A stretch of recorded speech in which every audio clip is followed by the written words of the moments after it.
చెల్లునుగాక. మరి ఒక్కసారి అంటే ఇక్కడ మొదటిసారిగా వాక్య పరిచర్య చేయడానికి దేవుడిచ్చిన సమయాన్ని బట్టి ప్రభుని స్తుతిస్తున్నాను. మీ మధ్యన వాక్య పరిచర్య చేసడానికి అంత యోగ్యమైనటువంటి వ్యక్తిని నేను కాను. మీలో ఒక సహోదరుడిగా మీతో పాటు నేను కూడా వాక్యాన్ని నేర్చుకొని హెచ్చరించబడి దేవుని కొరకు బ్రతకాలన్న ఆశతో మీ మధ్యకు వచ్చి ఉన్నాను. దేవునికి మహిమ కలుగును గాక. ఒక బోధకుడుగా నన్ను చూడొద్దు, మీతో పాటు కలిసి ఒక సహోదరుడిగా నన్ను చూడండి. మరి చక్కటి దైవజనులను దేవుడు మీకు అనుగ్రహించారు. హల్లెలూయా. మరి 2008లో వాక్యం ద్వారా ఉద్యోగం చేసుకుంటున్న సమయంలో దేవుడు నాతో మాట్లాడాడు. దేవునికి స్తోత్రం. 2010లో దేవుడు తన పరిచర్య కుగ్రామాల్లో చేయాలని పిలిపించారు. దేవునికి స్తోత్రం. మరి నెలకి 40-50 వేల రూపాయల జీతం వదలాలా, పల్లెటూర్లకు వెళ్ళి సేవ చేయాలని 3 సంవత్సరాలు సందిగ్ధంలో పడిపోయాను. ఏదేమైనప్పటికీ కూడా 2014లో జాబ్ రిజైన్ చేశాను. 2017లో సంపూర్ణ సేవకు వచ్చాను. దేవునికి స్తోత్రం. ప్రస్తుతానికి కుగ్రామాలలో ఒక్కొక్క వ్యక్తికి సువార్త చెప్పుకుంటూ ఇద్దరిద్దరుగా రక్షణలోనికి నడిపించుకుంటూ దేవుడు మహాకృపను బట్టి 3-4 గ్రామాల్లో దేవుని సువార్త చేయడానికి దేవుడు కృప చూపించాడు. దేవునికి స్తోత్రం. ఇంత పెద్ద పెద్ద సంఘ పరిచర్యలు నాకు లేవు, కానీ ఒక్కొక్కరు ఇద్దరిద్దరుగా దేవుడు ఇచ్చిన పిలుపుకు లోబడి దేవుడు ఇచ్చినటువంటి ఆయుష్కాలంలో లెక్క అప్పచెప్పాలి కాబట్టి ఆయన ఎక్కడికి వెళ్ళమంటే అక్కడికి వెళ్ళి వాక్య పరిచర్య చేస్తూ ఉన్నాను. దేవునికి మహిమ కలుగును గాక. ఎందుకనంటే మనకి బాధ్యత అప్పచెప్పిన వ్యక్తికి మనం లెక్క అప్పచెప్పాలి. అది ఏంటి ఎంత అన్నది ఆయన చూడ్డు, కానీ మన నమ్మకత్వాన్ని ఆయన చూస్తాడు. దేవునికి స్తోత్రం. ఆయన రమ్మన్నప్పుడు వచ్చావా రాలేదా, వదలమన్నప్పుడు వదిలేవా లేదా, లేవమన్నప్పుడు లేచావా లేదా, వెళ్ళమన్నప్పుడు వెళ్ళావా లేదా, చెప్పమన్నప్పుడు చెప్పావా లేదా, కూర్చోమన్నప్పుడు కూర్చున్నావా లేదా, అది లెక్క. దేవునికి స్తోత్రం. ఆ నమ్మకత్వాన్ని ప్రభువు చూసి దేవుడు గొప్ప కార్యాలు మన జీవితంలో చేస్తాడు. అర్థమైందా దేవుని బిడ్డలారా? కాబట్టి ఎవరిని పోల్చుకోకండి. నీకు దేవుడిచ్చిన తలాంతి ఏంటో గుర్తెరిగి దానికి లెక్క అప్పచెప్పవలసిన వారమై ఉన్నట్లుగా బ్రతుకుతాం. దేవునికి స్తోత్రం. ఒక యజమానుడు ఒక మాట మీకు చెప్పి నేను వాక్య భాగంలోకి వెళ్తాను. దానికన్నా ముందు ఆహ్వానించినటువంటి దైవజనులు మరి అన్నయ్య గారు, చక్కటి ఆత్మపూర్ణటువంటి సేవకులు. నాకు ఆయనకి పరిచయం లేదండి, కేవలం 2వ కూడికి మాత్రమే. దేవునికి స్తోత్రం. నేను ఆయన ఎప్పుడు చూడలేదు, ఆయన ఎవరో నాకు తెలియదు. కేవలం దేవుని వాక్యాన్ని బట్టి మాత్రమే మేము కలుసుకున్నామని నేను నమ్ముతున్నాను. దేవునికి స్తోత్రం. కనీసం ఎవరు చెప్పారో కూడా నాకు తెలియదు. ఏదేమైనప్పటికీ కూడా ఇది ఎవరి పని? దేవుని పని. ఇది ఎవరిచ్చిన అవకాశం? ఆ ఉద్దేశంతోనే నేను ఇక్కడికి వచ్చాను. దేవునికి స్తోత్రం. సో దేవుని బిడ్డలారా, అయితే నేను ఒక విషయం చెప్తాను. ఈ ఆహ్వానించిన దైవజనులకు, అలాగే సంఘ పెద్దలు, కూడి వచ్చిన మీ అందరికీ, అలాగే లైవ్లో వాక్య పరిచర్లో పాలిభాగస్తులు అవుతున్న బిడ్డలకు కూడా యేసుక్రీస్తు నామం పేరిట శుభాభివందనాలు తెలియపరుస్తున్నాను. అందరికీ వందనాలండి. దేవునికి మహిమ కలుగును గాక. కాబట్టి ఈ రాత్రికాల సమయంలో మూలవాక్యంగా మరి పరిశుద్ధాత్మ దేవుడు నా మదిలో పెట్టిన మాటని మీతో పంచుకుంటాను. పెద్ద మర్మాలు ఏమీ చెప్పనండి, కేవలం నేను పాటించింది మీకు చెప్తాను. దేవునికి స్తోత్రం. అర్థమైందా దేవుని బిడ్డలారా? సింపుల్గానే చెప్తాను, అది మనం పాటిస్తే చాలు. అంతకు మించి ఎక్కువ మనం చేయవలసిన పని లేదు. రోమపత్రికలో ఒక మాటను మనము ఈ రాత్రికాలపు ధ్యానాంశముగా పరిశుద్ధ లేఖన భాగంలో మనము చూద్దాం. దేవుని బిడ్డలారా, రోమపత్రిక 14వ అధ్యాయము 11-12 వచనాలు కలిపి ఉంటాయి. మనం చదువుదాం. నా తోడు ప్రతి మోకాలును నా ఎదుట వంగును, ప్రతి నాలుకయు దేవుణ్ణి స్తుతించును అని ప్రభువు చెప్పుచున్నాడు అని వ్రాయబడి ఉన్నది. గనుక మనలో ప్రతి వాడును, ఇది అండర్లైన్ చేసుకోండి. ఇది ఈ రాత్రికాల సమయంలో మనం దేవుని యొక్క ఆత్మ సహాయంతో బోధించబడడానికి, హెచ్చరించబడడానికి ఈ ఆగస్టు మాసపు సంపూర్ణ రాత్రిలో దేవుడు మనకిచ్చిన వాక్కు. దేవునికి స్తోత్రం. ఏమిటనంటే దేవుని బిడ్డలారా, ప్రతి వాడు అన్న ప్లేస్లో నేనున్నానా? మీరున్నారా? ఉన్నారా లేరా చెప్పండి. సర్వలోక జనులారా, అర్థమైందండి? సర్వలోక ప్రజలారా అంటే సర్వలోకములో భారతదేశం ఉందా లేదా? భారతదేశంలో ఆంధ్ర రాష్ట్రం ఉందా లేదా? ఆంధ్ర రాష్ట్రంలో పశ్చిమ గోదావరి జిల్లా ఉందా లేదా? ఈ ఊరు ఉందా లేదా? చెప్పండి. పేరు పెట్టి ప్రతి వాడు అని అంటే ఎవడు అని అనుకోకండి. ప్రతి వాడులో నేనున్నాను, మీరు కూడా ఉన్నారు. నాకు అన్నీ చాలా సమయం ఇచ్చారు. దేవునికి స్తోత్రం. హల్లెలూయా. శంకర గుప్తులు అన్నీ అర్థం చేసుకుని ఉంటారు. దేవునికి స్తోత్రం. ఏదేమైనప్పటికీ కూడా ఇచ్చిన సమయంలోనే నేను ముగించడానికి ప్రయత్నం చేస్తాను. కొంచెం జాగ్రత్తగా దేవుని యొక్క వాక్యాన్ని మనం విందాం. ఈ రాత్రి ప్రభు అంటున్న మాట ఏంటంటే, నేను నీకు ఇచ్చిన సదుపాయాలలో, ఆయుష్కాలములో, అర్థమైందా దేవుని బిడ్డలారా? నేను నీకు అనుగ్రహించినటువంటి ఈవులు, తలాంతులలో, దేవుడు మనకు అనుగ్రహించినటువంటి కుటుంబములో, దేవుడు మనకు అనుగ్రహించినటువంటి ఉద్యోగములో, దేవుడు మనకు అనుగ్రహించినటువంటి సమృద్ధిలో, ప్రతి విషయంలో భూమి మీద మనము బ్రతుకుతున్నప్పుడు ఒక ఆలోచన కలిగి బ్రతకాలని దేవుడు చెప్తున్నాడు. హల్లెలూయా. అదేంటనంటే, ఒక రోజు ఉంది, ప్రతి ఒక్కడు నా దగ్గరికి రావలసి ఉంది. ఇప్పుడు వంగకపోయినా అప్పుడు వంగుతాడు. మీరు బాధపడవలసిన పని లేదు. బలవంతంగా ఎవరిని వంగదీయవద్దు. ఇప్పుడు వంగకపోయినా ఒకరోజు ఏమవుతాడు? వంగుతాడు. ఖచ్చితంగా వంగే రోజు ఒక రోజు ఉంది. అందరికీ ఉందా లేదా? ఉందా లేదా చెప్పండి. ధనవంతుడు భూమి మీద ఉన్నప్పుడు వంగాడా? వంగలేదు. ఎక్కడ వంగాడు అంటే మొత్తం మీద ఎక్కడో ఒకసారి. అంటే దేవుని యొక్క వాక్యం మనలో ఒక విషయం జ్ఞాపం చేస్తుంది. ప్రతి ఒక్కడు ఒక రోజున యేసుక్రీస్తు ఎదుట వంగి తీరవలసిందే. నీ దగ్గర వంగకపోవచ్చు, భూమి మీద వంగకపోవచ్చు, కానీ ఒక రోజు వంగే రోజు ఉంది. మోకాళ్ళు వంచే రోజు ఉంది.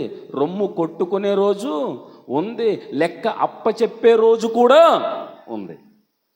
ఆ రోజు నువ్వు సిగ్గుపడకుండగా తల ఎత్తుకొని ధైర్యంగా చెప్పాలనంటే, ఈ రాత్రి దేవుడు మనతో మాట్లాడుతున్న మాటకు మనం తల వంచుదాం గాక. అర్థమైందా దేవుని బిడ్డలారా? మీకు అర్థమయ్యేటట్టు చెప్తున్నాను. ఇప్పుడు చూడండి, ఆయన ఏమంటున్నాడంటే, మనలో ప్రతి వాడును తన్ను గురించి దేవునికి లెక్క అప్పచెప్ప. నాకు అన్నయ్య గారు 1.5 సమయం ఇచ్చారు. అర్థమైందా దేవుని బిడ్డలారా? 1.5 సమయం నాకు ఆయన ఇచ్చింది. కానీ దేవుడు నాకు ఇచ్చింది ఎన్ని గంటలో తెలుసా? ఇక్కడ ఎంతమంది ఉన్నారో అంతమంది 1.5లో కలుపుకోవాలి నేను. అర్థమైందా? అర్థం కాలేదండి? అన్నయ్య గారు నాకు ఇచ్చింది ఎంత? 1.5. కానీ దేవుడు నాకు ఇచ్చింది ఎంతో తెలుసా? ఇక్కడ ఎంతమంది ఉన్నారో అంతమంది 1.5లో నేను లెక్క పెట్టుకోవాలి. ఎందుకంటే మీ 1.5 నేను ఇక్కడ ఏం చేస్తున్నాను? మీకు అర్థమైందా? అర్థం కాలేదా? నాకు 1.5 అన్నయ్య గారు ఇచ్చింది. కానీ దేవుడు నాకు ఇచ్చింది ఎంత? ప్రతి హెడ్కి 1.5 వేస్ట్ అవుతుంది, అవట్లేదా? 1.5 సేపు నేను నిలబడ్డానంటే 1.5 సేపు మీరు కూర్చుంటారు. కాబట్టి మీ అందరి టైంకి నేను ఏం అప్పచెప్పాలి? లెక్క అప్పచెప్పాలి. అందుకని మీలో అనేకులు బోధకులుగా ఉండమన్నాడా? అంటే లెక్క అప్పచెప్తే ఉండండి. దేవునికి స్తోత్రం. ఒళ్ళు దగ్గర పెట్టుకుంటే ఉండొచ్చు, బాధ్యత కలిగి పరిచర్య చేస్తే ఉండొచ్చు, పౌలు గారి లాగా. దేవునికి స్తోత్రం. కాలహరణం చేయకుండా, వ్యర్థం చేయకుండా, చెరసాల్లోనైనా, శ్రమల్లోనైనా, ఒంటరితనంలోనైనా, చెప్పండి, సముద్రంలోనైనా, అపాయకరమైన ప్రయాణంలోనైనా, ఓడలోనైనా, ఓడ పగిలిన స్థితిలోనైనా సువార్తను ప్రకటించేటట్టు నువ్వు ఉంటే బోధకుడుగా ఉండొచ్చు. దేవునికి స్తోత్రం. అర్థమైందా దేవుని బిడ్డలారా? మీకు ఒక విషయం తెలుసా? పరిచర్య చేద్దామని వచ్చిన వెంటనే దేవుని బిడ్డలారా గొడవ పెట్టారు, తగాదాలకు వచ్చారు, ముందు ఊరిలో నిలబెట్టారు, మరి అప్పుడు సంఘం నాకు లేదు. కానీ దేవుడు ఏం చెప్పాడు? పరిచర్య చేయమన్నాడు, వాక్యం చెప్పమన్నాడు. ఎలా చెప్పాలి? ఓహో ప్రభువా, ప్రస్తుతానికి ఈ పంచాయతీయే నా సంఘం. దేవునికి స్తోత్రం. అర్థమైందా? అర్థం కాలేదా? ఇప్పుడు వాళ్ళని రమ్మన్నా వాళ్ళు రారు. వారే నన్ను లాక్కెళ్ళి ఎక్కడ నిలబెట్టారు? పంచాయతీలో నిలబెట్టారు. మరి అక్కడ నేను చేయవలసిన పని ఏంటి? ఎత్తుకున్నాను వాక్యం. దేవునికి స్తోత్రం. అర్థమైందా దేవుని బిడ్డలారా? మేము దేనికైనా తెగించి చనిపోతామన్నారు. అయితే మీరు దేనికైనా తెగించి చనిపోతే నేను యేసయ్య కొరకు చనిపోవడానికి వచ్చాను. దేవునికి స్తోత్రం. నా కొరకు ప్రాణం పెట్టాడు ఆయన. నా కొరకు కాదు, మీ కొరకు కూడా పెట్టాడని చక్కగా పంచాయతీలో ఒక గంట సేపు వాకింగ్ చెప్పడానికి దేవుడు కృప చూపించాడు. ప్రారంభ దినాల్లో 2016 నుంచి 2022 వరకు కూడా నేను సువార్త చెప్పింది పోలీస్ స్టేషన్లోను, పంచాయతీల్లోనూ, పెద్దల దగ్గర, గ్రామ నడిబొడ్డున. చెప్పండి దేవుని బిడ్డలారా, నాయకుల దగ్గర. దేవునికి స్తోత్రం. కారణం ఏంటంటే దేని కొరకు వచ్చానని? నా భయం ఏంటంటే, ఒరే పిచ్చోడా, అంతమంది పెద్దలను నేను తీసుకొచ్చి నీ ఎదుటి నిలబెడితే నువ్వు ఎందుకు భయపడ్డావు వాక్యం చెప్పకుండా నన్ను లెక్క అడుగుతాడేమో. దేవునికి స్తోత్రం. నాకెవరు గుర్తుకొచ్చారంటే అపోస్తలుడైన పౌలు గారు గుర్తుకొచ్చారు. ఎలా గుర్తుకొచ్చారని అంటే, పగలు సువార్త చెప్తున్నప్పుడంట వాళ్ళని పట్టుకొని బట్టలు ఊడదీసి కుక్కను కొట్టినట్టు కొట్టి చనిపోయారని ఈడ్చుకుని వెళ్ళిపోయి ఎక్కడ పడేశారు? చెరసాల్లో పడేశారు. ఊరవతలు పడేశారు. తర్వాత లేచుకుని వెళ్ళాడు, అదొక అనుభవం. చెరసాల్లో పడేశారు. చెరసాల్లో పడేసేటప్పటికి పౌలు గారు ఇలా అనుకున్నాడంట, ప్రవ్వా, నేను ఎలాగా చెరసాల్లోకి రాలేను, చెరసాల్లో ఉన్న ఖైదీలకు నేను సువార్త ఎలాగా చెప్పలేను, నువ్వు నన్ను చెరసాలకు పంపించవని అంటే, చెరసాలకు నేను పంపించినప్పుడు ఖైదీలకు నువ్వెందుకు సువార్త చెప్పలేదని లెక్క అడుగుతాడని పాటలు పాడాడు. దేవునికి స్తోత్రం. అర్థమైందా? అర్థం కాలేదా మీకు? ఆయన పాటలు పాడుతూ ఉంటుండగా దేవుని బిడ్డలారా 4 గ్రూపులుగా వచ్చి కొట్టేవారంట. ఎవరిని? పౌలు గారిని 4 గ్రూపులుగా వచ్చి కొట్టేవారంట. అప్పుడు ఆయన అనేవాడంట, కొడితే కొట్టారు కానీ ముందు నేను ఒక అరగంట సేపు మీకు వాక్యం చెప్తాను అనేవాడంట. దేవునికి స్తోత్రం. హల్లెలూయా. అర్థమైందా దేవుని బిడ్డలారా? ఫిలిప్పీలకు రాసిన పత్రిక ఎక్కడుండి రాశాడు? ఆయన చెరసాల్లో ఉండి రాశాడు, దెబ్బలు తింటూ రాశాడు. కారణం ఏంటంటే, నేను దేవునికి లెక్క ప్రతి చోట చెప్పాలి. దేవునికి స్తోత్రం. శ్రమలలో చెప్పాలి, బాధల్లో చెప్పాలి, కన్నీటిలో చెప్పాలి, కరువులో చెప్పాలి, ఒంటరితనంలో చెప్పాలి. ఆ పరిస్థితి ఎందుకు కల్పించాడో గుర్తెరిగి నేను బ్రతకాలి. అర్థమైందా దేవుని బిడ్డలారా? అలా మనం బ్రతకడానికి ఇష్టపడినప్పుడు ఒక రోజున దేవుని లెక్కలో మనము నిక్కర్చుగా నిలబడతాం. దేవునికి స్తోత్రం. ఆ లెక్క అప్పచెప్పాలంటే మనలో ఏముండాలి? నమ్మకత్వం ఉండాలి. నమ్మకంగా పనిచేసేవాడే ఏం చెప్తాడు? చెప్పండి దేవుని బిడ్డలారా. ఈ రోజున అన్నీ బాగుంటున్నాయి. ఏం బాగుంటలేదు? భార్యను భర్త నమ్మాలంటే అటు 6 తరాలకు వెళ్ళవలసి వస్తుంది. అవునా కాదా? చెప్పండి. ఎంత కొనమన్నా కొంటాడు, ఏం చేయమన్నా చేస్తాడు, కానీ నమ్ముతున్నావా లేదా అన్నప్పటికీ ఆలోచించడా? చెప్పండి దేవుని బిడ్డలారా. భార్యాభర్తల మధ్యన, అక్క చెల్లుల మధ్యన, అన్నదమ్ముల మధ్యన, సేవకుల మధ్యన, విశ్వాసుల మధ్యన సమాజంలో ఏమి లోపిస్తుందంటే నేటి దినాలలో చెప్పండి, నమ్మకత్వం లోపిస్తూ ఉంది. నమ్మకస్తులు లేరు. అందుకని దేవుని లేఖనం చెప్తా ఉంది, నాకు పరిచార్యులుగా ఉండడానికి, నాకు పరిచర్య చేయడానికి, నా సన్నిధిలో వారు వాడబడడానికి, నా చేత బలమైన పాత్రలుగా వాడబడడానికి దేశంలో నమ్మకస్తులు ఎక్కడ ఉన్నారని దేవుడు చూస్తూ ఉన్నాడంట. దేవునికి మహిమ కలుగునుగాక. కాబట్టి దేవుని బిడ్డలారా, నమ్మకంగా పనిచేసినోడే అర్ధరాత్రి లేపిన లెక్క చెప్పండి అప్పచెప్పగలడు. కాబట్టి లెక్క అప్పచెప్పాలంటే మనకి ఏ గుణం ఉండాలా? చెప్పండి, నమ్మకత్వం అనే గుణం ఉండాలి. ఈ మాటకి ఒక విషయాన్ని మీకు జ్ఞాపకంలో తీసుకొస్తాను దేవుని బిడ్డలారా. దేవుడు మన జీవితంలో కూడా అటువంటి పరీక్షలు పెట్టినప్పుడు మనము ఓడిపోతున్నామా గెలుస్తున్నామా అనే విషయాన్ని అర్థం చేసుకోవాలి. ఒక గొప్ప ఉన్నతమైనటువంటి కంపెనీకి అధినేత అయినటువంటి ఒక యజమానుడు తన తర్వాత ఆ కంపెనీ అంతటికి కూడా ఆ ఉన్నతమైన అధికార స్థానంలో ఎవరిని కూర్చోబెట్టాలని ఆలోచన చేసి తన కంపెనీలో ఎప్పటి నుండో పనిచేస్తున్నటువంటి ఉన్నతమైనటువంటి జ్ఞానం కలిగినటువంటి 4గురిని ఎన్నుకున్నాడంట. ఎవరు? యజమానుడు. ఎన్నుకొని నా తదనంతరం ఈ కంపెనీకి అధినేతగా యజమానులుగా మీలో ఒకరిని పెట్టాలనుకుంటున్నాను, కాబట్టి ఎవరైతే నేను పెట్టే పరీక్షలో గెలుస్తారో వారికి ఈ పదవి నేను ఇస్తానని నలుగురిని పిలిచాడంట. నలుగురిని పిలిచి దేవుని బిడ్డలారా, నలుగురికి 4 విత్తనాలు ఇచ్చాడంట. ఏమి ఇచ్చాడండి? 4 విత్తనాలు ఇచ్చాడంట.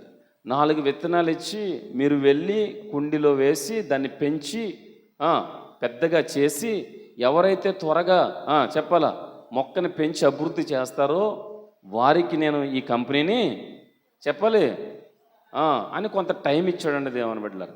కొంత 1 నెల 2 నెలలు 3 నెలలు టైం ఇచ్చాడు. ఇచ్చిన తర్వాత ఆ టైం అయిపోయిన తర్వాత నలుగురు వచ్చారు. అర్థమైందా? నలుగురు వచ్చినప్పుడు ఒక వ్యక్తి మొక్క 2 ఆకులు వేసింది, ఇంకొక వ్యక్తి మొక్క 3 ఆకులు వేసింది, ఇంకొక వ్యక్తి మొక్క 4 ఆకులు వేసింది, ఇంకొకడికి మొక్కే రాలేదు. అర్థమైందా దేవుని బిడ్డలారా? ఇంకొకడికి మొక్కే రాలేదు. ఎలా పట్టుకెళ్ళాడు అలాగే పట్టుకొచ్చాడు. 3 ఆకులు 4 ఆకులు 6 ఆకులు ఎలా వచ్చినాయి అంటే, 3 ఆకులు వచ్చిన మొక్క గలోడు ఏం చేశాడంటే నెల రోజుల వరకు చూశాడు, మొక్క మొలకెత్తట్లేదని 3 ఆకులు ఉన్న మొక్కను కొనుక్కుని తెచ్చి ఎక్కడ పెట్టాడు? విత్తనం ఎక్కడ పడేశాడు? ఏం కావాలని? నాకు ఆ పదవి కావాలని. అర్థమైందా దేవుని బిడ్డలారా? వీడు 3 ఆకులు మొక్క వేశాడన్న విషయం ఇంకొకటి తెలుసుకుని ఎన్ని ఆకులు మొక్క కొన్నాడు? సేమ్ అదే పని చేశాడు. వీడు 4 ఆకులు మొక్క కొన్నాడని ఇంకొకటి ఏం చేశాడు? 6 ఆకులు మొక్క కొన్నాడు. ఈ ముగ్గురు చేసిన పని తెలుసుకున్నాడు. కానీ నాకు యజమానుడు ఏది ఇచ్చాడో అది మొలకెత్తేదాకా నేను దాన్ని అక్కడే ఉంచుతానని ఉన్నాడు. దేవునికి స్తోత్రం. నలుగురు వచ్చారు. 3 ఆకులు తీసుకొచ్చిన వ్యక్తిని చూశాడు, బాగా పెంచావన్నాడు. 4 ఆకుల మొక్కను చూశాడు, బాగానే పెంచావన్నాడు. 6 ఆకుల మొక్కను చూశాడు, ఇంకా బాగా పెంచావన్నాడు. మరి చివరి వాడు వచ్చి అంటున్నాడు, నా యజమానుడా, నువ్వు ఇచ్చిన విత్తనం ఇదిగో తీసుకెళ్ళి నేను వేశాను, ప్రతిరోజు నీరు పోసాను, ప్రతిరోజు దానికి అవసరమైనవన్నీ సిద్ధం చేశాను, కానీ మొలకెత్తలేదు. మరలా యథావిధిగా నీ చేతులు అది పెడుతున్నాను. నా వంతు నేను కష్టపడ్డాను, నువ్వు నాకు అప్పగించిన తలాంతుతో నువ్వు నాకు అప్పగించిన బాధ్యత నేను చేశాను. అభివృద్ధి పరిచేది ఎవరు? దేవుడు అన్న కోణంలో మరి ఆకేయలేదు, మొక్కేయలేదు, ఎలా ఉందో అలాగే ఉంది. కానీ నేను చేయవలసిన పని నేను చేశాను అన్న యజమానుడి చేతులు పెట్టినప్పుడు, భలా నమ్మకమైన మంచి దాసుడా, నువ్వే నమ్మకస్తుడు అన్నాడు. చప్పలు కొట్టండి దేవుని మహిమకరంగా. హల్లెలూయా, హల్లెలూయా. కారణం ఏంటంటే దేవుని బిడ్డలారా, ఆ విత్తనాలు మొలకెత్తే విత్తనాలు కాదు. దేవునికి స్తోత్రం. అవి ఉడకపెట్టిన విత్తనాలు. అవి మొలకెత్తవని ఎవరికి తెలుసు? యజమానుడికి తెలుసు. మరి ఈ 3 మొక్కలు ఎలా మొలకెత్తేసినాయి? ఏం కోల్పోయారు వారు? దొంగ లెక్కలు చెప్పినా కుదరదు నమ్మకత్వం పోగొట్టుకుంటే. దేవునికి స్తోత్రం. అర్థమైందా దేవుని బిడ్డలారా? ప్రజల దృష్టిలో వారు గొప్పలుగా కనబడ్డారు, కానీ వారు అంతరంగ వ్యక్తిగత జీవితంలో ఏం కోల్పోయారు? నమ్మకత్వం కోల్పోయారు. ఈ రోజున కూడా సంఘంలో మంచిగా కనబడతాం, ఈ రోజున సమాజంలో మంచిగా కనబడతాం, ఈ రోజున ప్రజల ఎదుట మంచి కార్యాలు చేస్తున్నట్టు కనబడతాం, కానీ మన అంతరంగ జీవితం మోసంతో ఉంటే అది దేవుడు చూస్తున్నాడు. దానికి నువ్వు లెక్క అప్పచెప్పాలి. అర్థమైందా దేవుని బిడ్డలారా? అందుకనే దేవుడు ఏమని చెప్తున్నాడంటే, నేను బాహ్య రూపాన్ని చూసి మెచ్చుకోవడానికి నేను నరుడను కాను. సమూయేలు, నువ్వు అందరిలాగా చూడొద్దు. నువ్వు బాహ్య రూపాన్ని చూసి లక్ష్య పెట్టుకు, నువ్వు బాహ్య వ్యక్తిత్వాన్ని చూసి లక్ష్య పెట్టుకు. నేను హృదయములో ఉన్న సత్యమును చూసి లక్ష్య పెట్టువాడను. హృదయ అంతరంగ స్థితిలో ఉన్న నమ్మకత్వాన్ని చూసి లక్ష్య పెట్టువాడను నేను. కాబట్టి ఈ రాత్రికాల సమయంలో మనకు కూడా దేవుడు కొన్ని బాధ్యతలు అప్పచెప్పాడు, కానీ అతి తెలివితేటలు ఉపయోగించి రకరకాలుగా చేస్తున్నామేమో. దేవుని దృష్టిలో నమ్మకంగా నిలబడదుముగాక. అర్థమైందా దేవుని బిడ్డలారా? కాబట్టి నమ్మకత్వానికి చాలా గొప్పతనం ఉంది. నమ్మకంగా బ్రతికిన వాడికి మెండైనా దీవెనలు ఉండవో చెప్పండి. నమ్మకస్తుడికి కష్టాలు వస్తాయి, నమ్మకస్తుడికి శ్రమలు వస్తాయి, నమ్మకంగా బ్రతికే వాడికి ఇబ్బందులు కలుగుతాయి. కానీ ఒక రోజున ఆ వ్యక్తి తల ఎత్తబడుతుంది. నేను మొన్న మదిర మీటింగ్కి వెళ్ళినప్పుడు దేవుని బిడ్డలారా, అన్న వాళ్ళ చర్చిలో వాక్య పరిచయం చేసిన మర్నాడే నేను ఆ మదిర వాక్య పరిచయానికి వెళ్ళినప్పుడు వస్తున్నప్పుడు బస్సులో నా పక్కన ఒక ఆయన కూర్చున్నాడు. అంటే చెప్తున్నాను చూడండి, నా పక్కన ఒక ఆయన కూర్చుంటే నేను దేవుని పాటలు పాటలాడుకుంటూ ఉంటే ఆయన కూడా గ్రహించుకున్నాడు. ఆయన సాక్ష్యం నాతో పంచుకుంటా ఉన్నాడు. దేవుని బిడ్డలారా, ఆయన ఒక వాచ్మెన్ అంట. ఆయన ఒక వాచ్మెన్ ఒక కంపెనీ దగ్గర పనిచేస్తూ ఉన్నాడు. కంపెనీ దగ్గర పనిచేస్తూ ఉంటుండే దేవుని బిడ్డలారా, ఆ కంపెనీ యజమానుడు ఆ కంపెనీలో ఉన్న కొంతమంది ఉద్యోగస్తులు నమ్మి వారికి అప్పచెప్పేసి వెళ్ళిపోయాడు. అర్థమైందా? నెలకు ఒకసారి రిపోర్ట్ అడుగుతూ ఉంటాడంట. రోజు ఇతడు వాచ్మెన్ అక్కడ అప్పచెప్పిన వ్యక్తులు చేస్తున్న పనులు చూస్తా ఉన్నాడు. వారు ఏం చేస్తున్నారు యజమానుడికి తెలియకుండా రాత్రి వేళ 11-12 టైంలో వచ్చే వెహికల్ని నువ్వు ఎంటర్ చేసుకోవద్దు, ఇవి అన్అఫిషియల్ వెహికల్స్, ఇవి కొన్ని రకాల ఐటమ్స్ దీంట్లోంచి బయటికి వెళ్ళిపోతాయి, నువ్వు వాటిని చెక్ చేయొద్దు అంటుంటే ఇతడు ఏం చేశాడంట, ఆ యజమానుడు నన్ను నమ్మి ఇక్కడ ఏం పెట్టాడు, వాచ్మెన్గా పెట్టాడు. మీరు నన్ను ఉద్యోగంలోంచి తీసేసినా పర్లేదు, ప్రతి వెహికల్ నేను చెక్ చేసి రాస్తానని అన్నాడండి. దేవునికి స్తోత్రం. అర్థమైందా దేవుని బిడ్డలారా? అయితే వారు పగబట్టారు, ఇతన్ని చాలా ఇబ్బంది పెట్టారు, టార్చర్ పెట్టారు. అర్థమైందా దేవుని బిడ్డలారా? అయితే అతడు మాత్రం తన నమ్మకత్వాన్ని కోల్పోలేదు.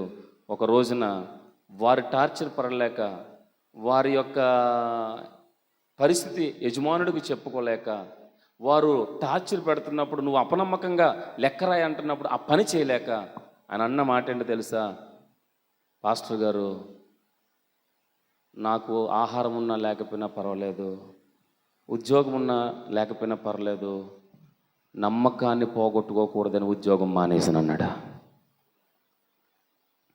అలాగని దేవుడు నాకు అన్యాయం చేయలేదు, నేను అక్కడ మోసం చేయకూడదు అనుకున్నాను, నాకు అక్కడ వేరే అవకాశం లేదు, మానేయటమే కరెక్ట్ అనుకున్నాను. కానీ ఈ రోజున చాలామంది ఇది లేకపోతే మరొక జీవితం నాకు లేదు అని దొంగ లెక్కలు చెప్పి అపనమ్మకస్తులుగా పనిచేసేటువంటి పరిస్థితుల్లో క్రైస్తవులు ఉన్నారా లేరా? ఉన్నారా లేరా? చెప్పండి దేవుని బిడ్డలారా. మరి దేవుడు దానికి లెక్క అడగడండి.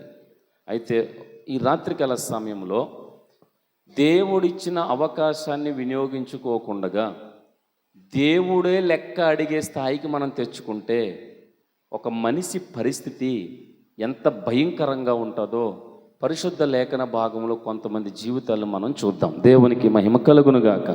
ఎవరినైనా దేవుడు లెక్క అడిగాడా? లెక్క ఎవరు అడుగుతారు?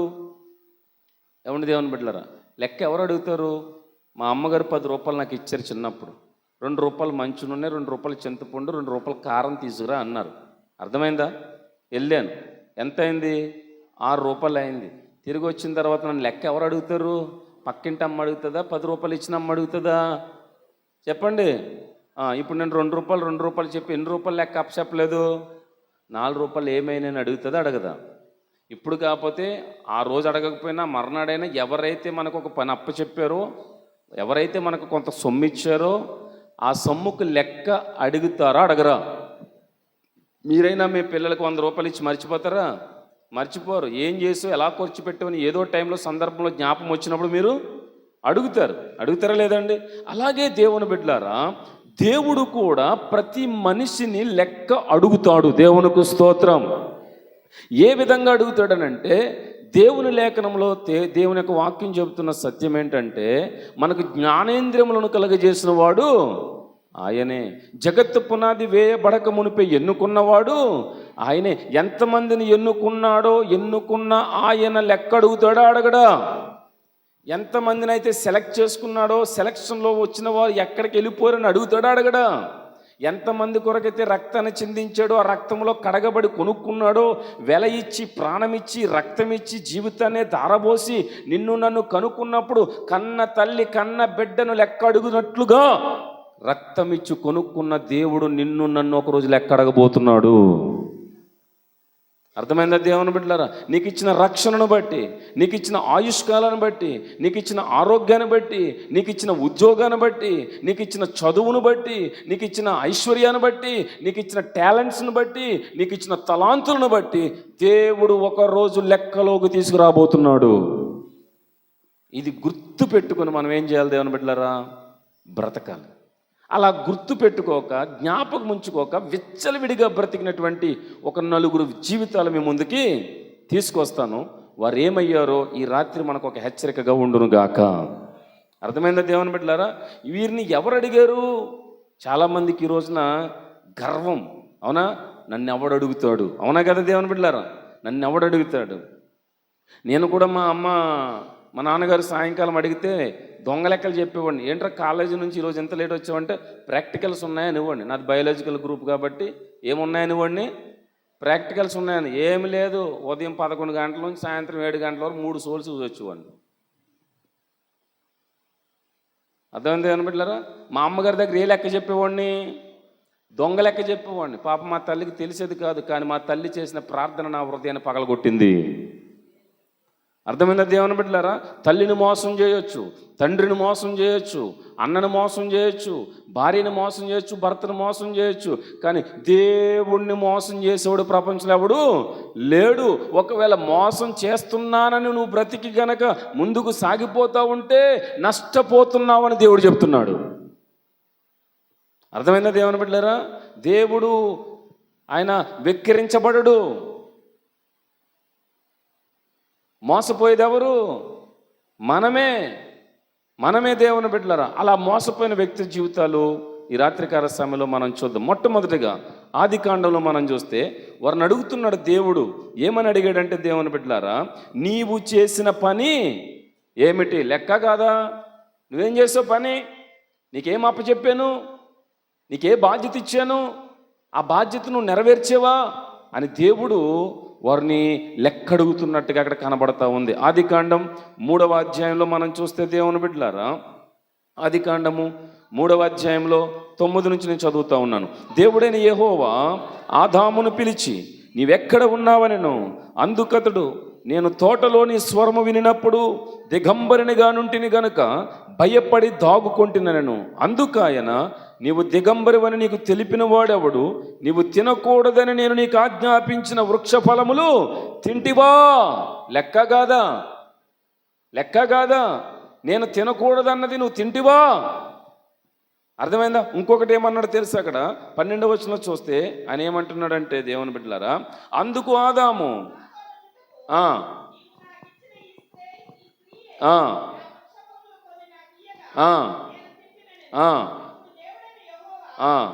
అది లెక్క అడుగుతున్నాడు. నీవు చేసిన పని, నువ్వు చేసినది ఏమిటి అని అంటే, నువ్వు చేసిన పని ఏమిటి? ఈ రాత్రికాల సమయంలో మొదటి కుటుంబం గురించి కొన్ని విషయాలు నేర్చుకుందాం. నలుగురిని మీ ముందుకు తీసుకొస్తున్నాను. మొట్టమొదటిగా దేవుని బిడ్డలారా, కుటుంబ వ్యవస్థను దేవుడు లెక్క అడుగుతున్నాడు. ఈరోజున చాలామంది కుటుంబాలుగా పిలువబడుతున్నాయి, కానీ దెయ్యాల ఇల్లులుగా ఉన్నాయి. రైట్ రాంగ దేవుని బిడ్డలారా? పేరుకు మాత్రమే కుటుంబాలు. ఆ కుటుంబంలో నివసించేది ఎవరో తెలుసా? దురాత్మల సమూహాలుగా నివసిస్తూ ఉన్నాయి దేవుని బిడ్డలారా. భార్య ఒక దెయ్యముగా ప్రవర్తిస్తూ ఉంది, భర్త ఒక దెయ్యముగా ప్రవర్తిస్తూ ఉన్నాడు, పిల్లలు ఒక దెయ్యముగా ప్రవర్తిస్తూ ఉన్నారు. కుటుంబంలో ఉండవలసింది ఏం కోరుకున్నాడు? భూమి మీదను పరలోకమందును ఎవరిని బట్టి కుటుంబం అని పిలువబడతా ఉన్నదో ఆ కుటుంబంలో ఏముండాలనుకున్నాడు ఆయన? ప్రేమ వేరు పారాలన్నాడు. దేవునికి స్తోత్రం. పరిశుద్ధత ఉండాలన్నాడు ఆయన, ప్రార్థనా జీవితం ఉండాలన్నాడు ఆయన, వాక్యపు ఎదుగుదల ఉండాలన్నాడు ఆయన. కానీ రాత్రికాల సమయంలో మన నేటి దినాలలో దేవుని బిడ్డలారా, కుటుంబాలలో ప్రేమ లేదు, కుటుంబాలలో పరిశుద్ధత లేదు, కుటుంబ ప్రార్థనా జీవితాలు లేవు. భార్య భర్త పిల్లలు కలిసి ప్రార్థించుకునే అనుభవాలు ఎంతమందికి ఉన్నది దేవుని బిడ్డలారా? నేను చెప్పగలను ధైర్యంగా దేవుని బిడ్డలారా, ఏ కుటుంబంలో అయితే భార్య భర్త పిల్లలు కలిసి ఉదయకాలం సాయంకాలం పడుకునే ముందు ప్రార్థనా జీవితం కలిగి ఉంటారో ఆ కుటుంబాన్ని దేవుడు దృష్టిలో పెట్టుకుంటాడు. ఆ కుటుంబాన్ని దేవుడు ఎప్పటికైనా అభివృద్ధిలోకి తీసుకొస్తాడు. దేవుని బిడ్డలారా, కుటుంబ ప్రార్థనలు మానొద్దు. నువ్వు చేసుకో అంటాడు భర్త, నువ్వు చేసుకో అంటది భార్య. మీరు చేసుకోండి, మేము తర్వాత చేసుకుంటామంటారు పిల్లలు. అది కరెక్టు కాదు. అందరూ కలిసి ఒక చోట చేసుకోవాలి. అది దేవుడు పెట్టిన క్రమం. దేవునికి స్తోత్రం. అర్థమైందా దేవుని బిడ్డలారా? కాబట్టి ఇక్కడ ఈ కుటుంబ వ్యవస్థని దేవుడు ఏమడుగుతున్నాడు ఇక్కడ చెప్పండి. ఆదాము, నీకు భార్యనిచ్చాను. ఓ అవ్వా, నీకెవరినిచ్చాను చెప్పండి. భర్తనిచ్చాను. లెక్క అడుగుతాను అంటున్నాడు. దేవునికి స్తోత్రం. విచ్చలవిడిగా మనం తిరగడానికి వీలు లేదు. అర్థమైందా దేవుని బిడ్డలారా? నేను ప్రార్థనకి బయలుదేరి వస్తున్నప్పుడు నా భార్య ఏడుస్తూ ఉంది. మాకు గత నెల రోజుల క్రితం భయంకరమైన ఇన్సిడెంట్ జరిగింది. 3 పిల్లల మీద ఐరన్ పిల్లర్స్ పడిపోయింది. మా నాన్నగారి తల మీద పడిపోయింది. ఒకే రోజు స్కూల్ నుంచి వస్తూ ఉంటుంటే మా పెద్ద అమ్మాయికి ఇక్కడ దెబ్బతలు ముక్కు చెవుల్లోంచి రక్తం వెళ్ళిపోతుంటుంటే నేను ఆ రోజు మీటింగ్కి రెడీ అవుతూ ఉంటుంటే కనుచూపు మేరలో ఈ ప్రమాదం జరిగింది. పరుగుని వెళ్ళి నా పెద్ద తల్లిని తీసుకునేటప్పుడు నేను ఐరన్ కాల్ మీద రాడ్ వేసాను. అన్న శంకరగుప్త మీటింగ్ వచ్చినప్పుడు కూడా కట్టుతో వస్తే బాగుండదని కట్టు లేకుండా వచ్చిన కుంటుతా. దేవునికి స్తోత్రం. హల్లెలూయా. అయితే దేవుని బిడ్డలారా, ఉదయం నుంచి చెవు నొప్పి పంటి నొప్పి అని బాధపడుతుంటే సాయంత్రానికి అది ఎక్కువైపోయినట్టుంది. ఒక చోట కూర్చుని ఏడుస్తూ ఉంది నా భార్య. ప్రేయర్ టైం అయింది. వెళ్ళాలా మానేయాలా? నేను చేసింది మీకు చెప్తున్నాను. కుటుంబం గురించి దేవుడు లెక్క అడుగుతాడని మొదటి మాట చెప్తున్నాను కదా. అర్థమైందా దేవుని బిడ్డలారా? పాపం బాధతోటే సంసారాన్ని చేసుకుని చక్కపెట్టింది. పిల్లల్ని స్కూల్ పంపించి వచ్చింది. నేను ఉదయకాలం ప్రార్థనలో ఉన్నాను. నిన్న ఓడల రేపు ప్రేయర్ అయింది. నిన్న నైట్ లూటుకూరులో మీటింగ్ అయింది. దేవుని బిడ్డలారా, ఈరోజు ఉదయకాలం ప్రార్థన, మళ్ళీ సాయంకాలం ఇక్కడ వచ్చాను. అయితే ఏడుస్తామని చెప్పుకోలేకుండా తినలేదు. పిల్లలకు భోజనం పెట్టి అలా కూర్చుని ఏడుస్తుంటుండే ఏంటనంటే బాధ ఎక్కువైపోయిందని తట్టుకోలేకపోతున్నా. టైం అయిపోయింది. ఏం చేయాలి? నీ పనా నువ్వు పడుకో అని వచ్చేస్తే ఏం చెప్పగలను వాక్యం? నేను నాకు బాధ అనిపించింది. నాకు భోజనం చేయడానికి టైం లేదు. వేరొకరు ప్రార్థన చేయడానికి అక్కడ వెయిట్ చేస్తున్నారు. గబగబా వెళ్ళి ప్లేట్లో భోజనం పెట్టుకొని ఏడుస్తున్న నా భార్య దగ్గరికి వెళ్ళి ట్యాబ్లెట్లు తెప్పించి తిన్న తర్వాత వేసుకోవాలనంటే తినకుండా పడుకుని పోతుందేమని కలిపి భోజనం పెట్టి ట్యాబ్లెట్లు వేసి ప్రార్థన చేసి వచ్చి చించినాట్లో టిఫిన్ చేశాను నేను. దేవునికి స్తోత్రం. హల్లెలూయా. నేను ఎందుకు ఈ మాట చెప్పానంటే గొప్పగా చెప్పలేదు. నా భార్య గురించి నేను దేవుడికి లెక్క చెప్పాలి, సేవ చెయ్యాలి. అట్ ది సేమ్ టైం ఆమె బాధల్లో ఉన్నప్పుడు భారాన్ని పంచుకోవడానికి నన్ను పెట్టాడని నేను లెక్క దేవుడికి చెప్పాలి. నేను చేసిందే మీకు చెప్తాను అన్నాను. ఇలా ఎన్నో నా జీవితంలో దేవుని బిడ్డలారా, 1 కాదు 2 కాదు. కుటుంబం అంటే ఏ ఆకతాయితనం అయితే కాదు. ప్రతి విషయంలో, పిల్లల విషయంలో, భార్య విషయంలో మనం లెక్క కొంతమందికి విలువే ఉండదు. పోతే పో, అవునా కాదండి దేవుని బిడ్డలారా? అన్నీ బాగున్నప్పుడు ఉపయోగించుకుంటారు. ఏమాత్రం నొప్పి అనిందంటే ఇంటికి రావటం మానేసి బయట తినేసి వస్తారు. అది తిందో లేదో ఎవరు పట్టించుకోరు. దేవుని బిడ్డలంగా మనము అటువంటి గుణం కలిగి ఉండడానికి వీలు లేదు. భార్యలైనా సరే దేవుని బిడ్డలారా, భర్త పరిస్థితిని అర్థం చేసుకొని నమ్మకస్తులుగా ఉందురుగాక. ఇక్కడ మనం చూస్తే, ఈ కుటుంబ వ్యవస్థలో మనం చూస్తే దేవుడు ఈ కుటుంబాన్ని ఏమడుగుతున్నాడు దేవుని బిడ్డలారా? అవ్వా ఓ ఆదాము అని ఏమన్నాడు తెలుసా? నీవు చేసిన పని ఏమిటి అంటే, వీరికి ఏదో ఒక పని అప్పచెప్పాడు, కానీ ఆ పనిని వీరు క్రమంగా చెప్పండి చేయలేదు. అందుకే నువ్వు చేసిన పని ఏంటి? దేవుడు ఇంత స్ట్రాంగ్గా వారిని లెక్క అడుగుతాడన్న ఆలోచన వారికి లేదు. సర్వ సృష్టిని సృష్టించాడు దేవుడు. ప్రకృతిని అంతా కూడా సృష్టించాడు దేవుడు. ఒక చక్కటి అందమైనటువంటి మంచి కుటుంబంగా కట్టలేదు దేవుని బిడ్డలారా. భూమికి పునాది వేసాడు, ఇది మంచిదన్నాడు. సూర్యచంద్ర ఆకాశ నక్షత్రములను సృష్టించాడు, ఇది మంచిదన్నాడు. కూర మొక్కలను మొలకెత్తించాడు, ఇది మంచిదన్నాడు. పగలు ఏలటానికి సూర్యుని పెట్టాడు, ఇది మంచిదన్నాడు. రాత్రిని ఏలటానికి చంద్రుని పెట్టాడు, ఇది మంచిదన్నాడు. జీవవాయువుని పెట్టాడు, సముద్రాలను పెట్టాడు, జలచరాలను పెట్టాడు. వీటన్నిటిని చూసి దేవుడు ఏమని చెప్పాడు? మంచిది మంచిది మంచిది మంచిది అని చెప్పినప్పుడు ఈ మంచిగా కట్టిన ఈ కుటుంబాన్ని మంచిగా కాపాడుకోమని ఎవరి చేతిలో పెట్టాడు?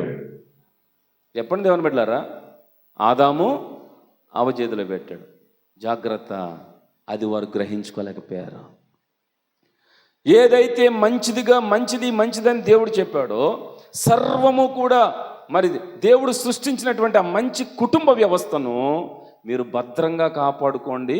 ఒక రోజున నేను మీకు లెక్క, మీ కుటుంబం కొరకు లెక్క అడుగుతాను అని దేవుడు ఆ కుటుంబానికి అన్ని సమకూర్చి పెట్టి పరలోకానికి వెళ్ళి ఒక రోజున తిరిగి వచ్చాడు. వచ్చేటప్పటికి కుటుంబ వ్యవస్థలో లెక్కల తేడా వచ్చినాయా రాలేదా? చెప్పండి, వచ్చినాయా రాలేదా?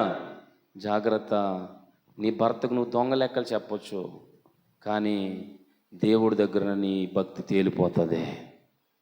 ఒక ఆమె ఇలాగేనంట, పై కుర్చీకి భర్త ఇచ్చిందల్లా చెప్పాలా, ఒక్కో నోటు ఎక్కడ వేసేసిందంట? అవునండి, వెనకాల వేసేసిందంట. అర్థం దేవుని బిడ్డలారా, మొన్నే కదా ఇచ్చాను అంటుంటే నువ్వు చేసి చూడు ఒకసారి సంసారం ఎంత అవుతుందో అని ఏం చేసేదంట? నోరు మూయించేసేదంట. ఎవరిని?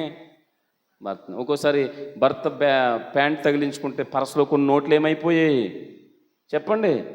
బయట దొంగని కనిపెట్టవచ్చు, ఇంట్లో ఉన్న దొంగనే. చెప్పండి దేవుని బిడ్డలారా, జాగ్రత్త. ఇలా భర్తలు మోసం చేసే లెక్కలు చెప్తారు. కొంతమంది పిల్లలు తల్లిదండ్రులు మోసం చేసే దొంగ లెక్కలు చెప్తారు. నిజమాబద్ధమని చెప్పండి. ఫీజుకి అని అంటారు, పుస్తకాల ఫీజు అంటారు, ఎగ్జామ్ ఫీజు అని అంటారు. అవి ఎక్కడికి వెళ్ళిపోతాయి? పార్కుల్లోనో పబ్జీలోనో లేకపోతే రకరకాలుగానో వాటిని ఖర్చు పెడతా ఉంటారు.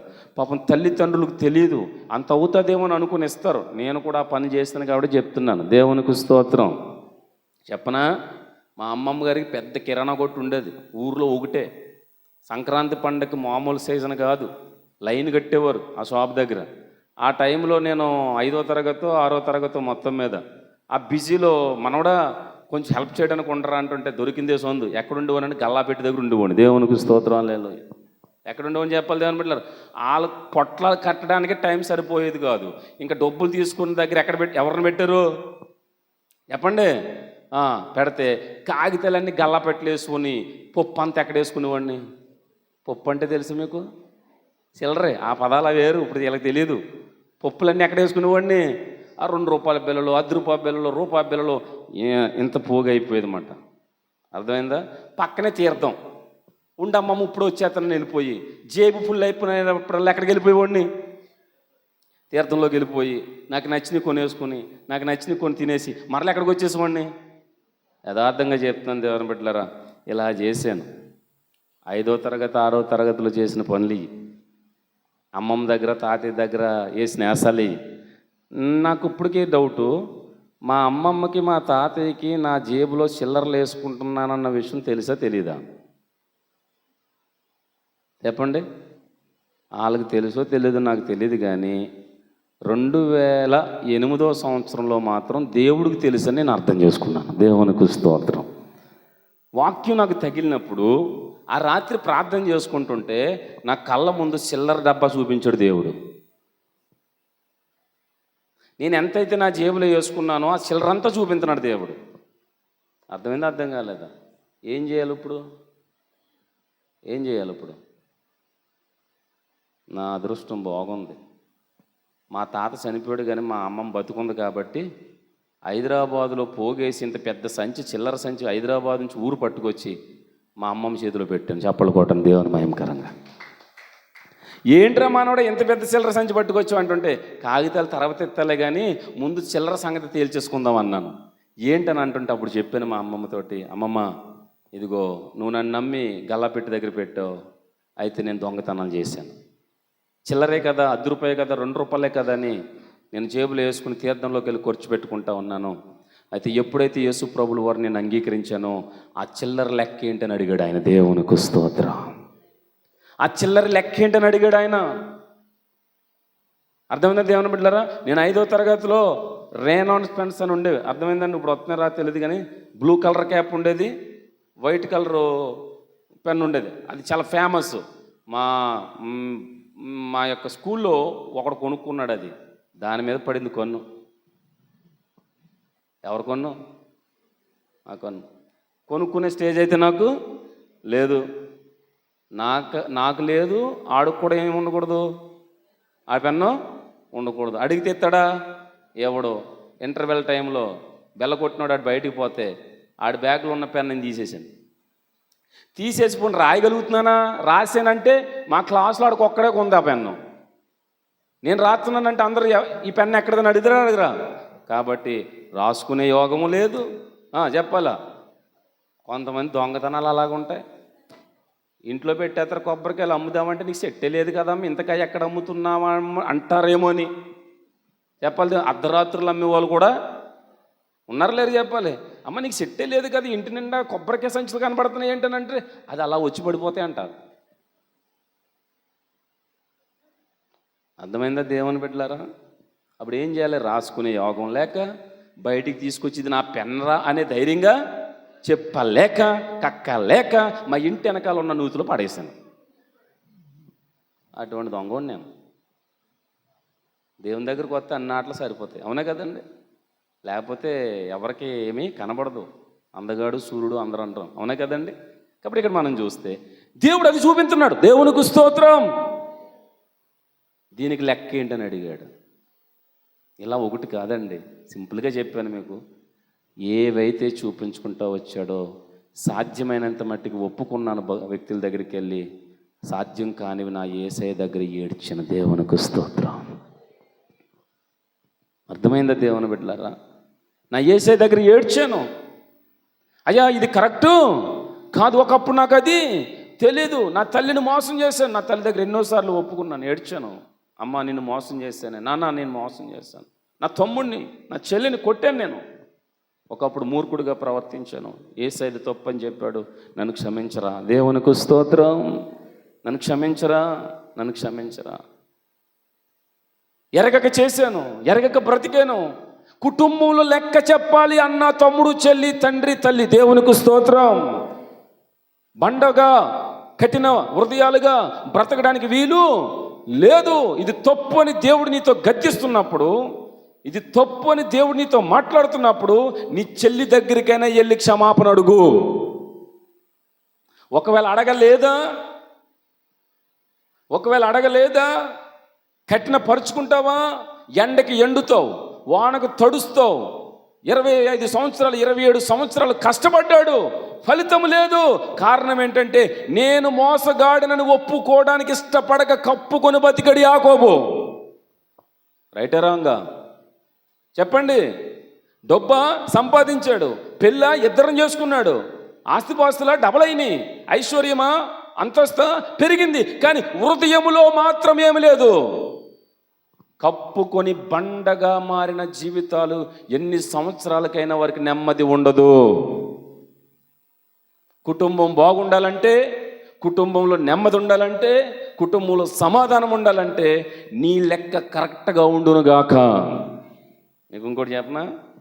మ్యాక్సిమం ప్రతిరోజు, అంటే ప్రతిరోజు కాకపోయినా దేవుడు విషయంలో నేను ప్రతిరోజు, ఒకవేళ దేవుని విషయంలో కావచ్చు, కుటుంబ వ్యవస్థలో కావచ్చు, నా భార్యని నన్ను క్షమించు అని అడుగుతాను నేను. దేవునికి స్తోత్రం. తప్పంటారా ఒప్పంటారా? మీకు తప్పని అనిపిస్తే నేను ఏం చేయలేను, కానీ వాక్యానుసారంగా నేను చదువుతూ ఉన్నప్పుడు దేవుడు నన్ను హెచ్చరించినప్పుడు నా భార్య దగ్గరికి వెళ్ళి అంటాను, నన్ను క్షమించు, నీ విషయంలో నేను తప్పు చేశాను. ఏదో మీటింగ్కి వెళ్ళి వస్తాను, పిల్లలు ఏదో అల్లరి చేసినప్పుడు ఆ కోపం ఎవరి మీద చూపించాను చెప్పండి? భార్య మీద చూపించాను. దేవుడు వాక్యం ద్వారా మాట్లాడతాడు. నా జీవితంలో నేను చేసే చెప్తున్నా. ప్రేమ సహిస్తుందా, కరుస్తుందా? మరి నేను ప్రేమ గురించి చెప్పాలంటే కరిసి వచ్చేసాను. ఇక్కడ ఇంటి దగ్గర కరిసి వచ్చేసాను. ఇప్పుడు నేను ఇక్కడ ఎవరి గురించి చెప్పాలి?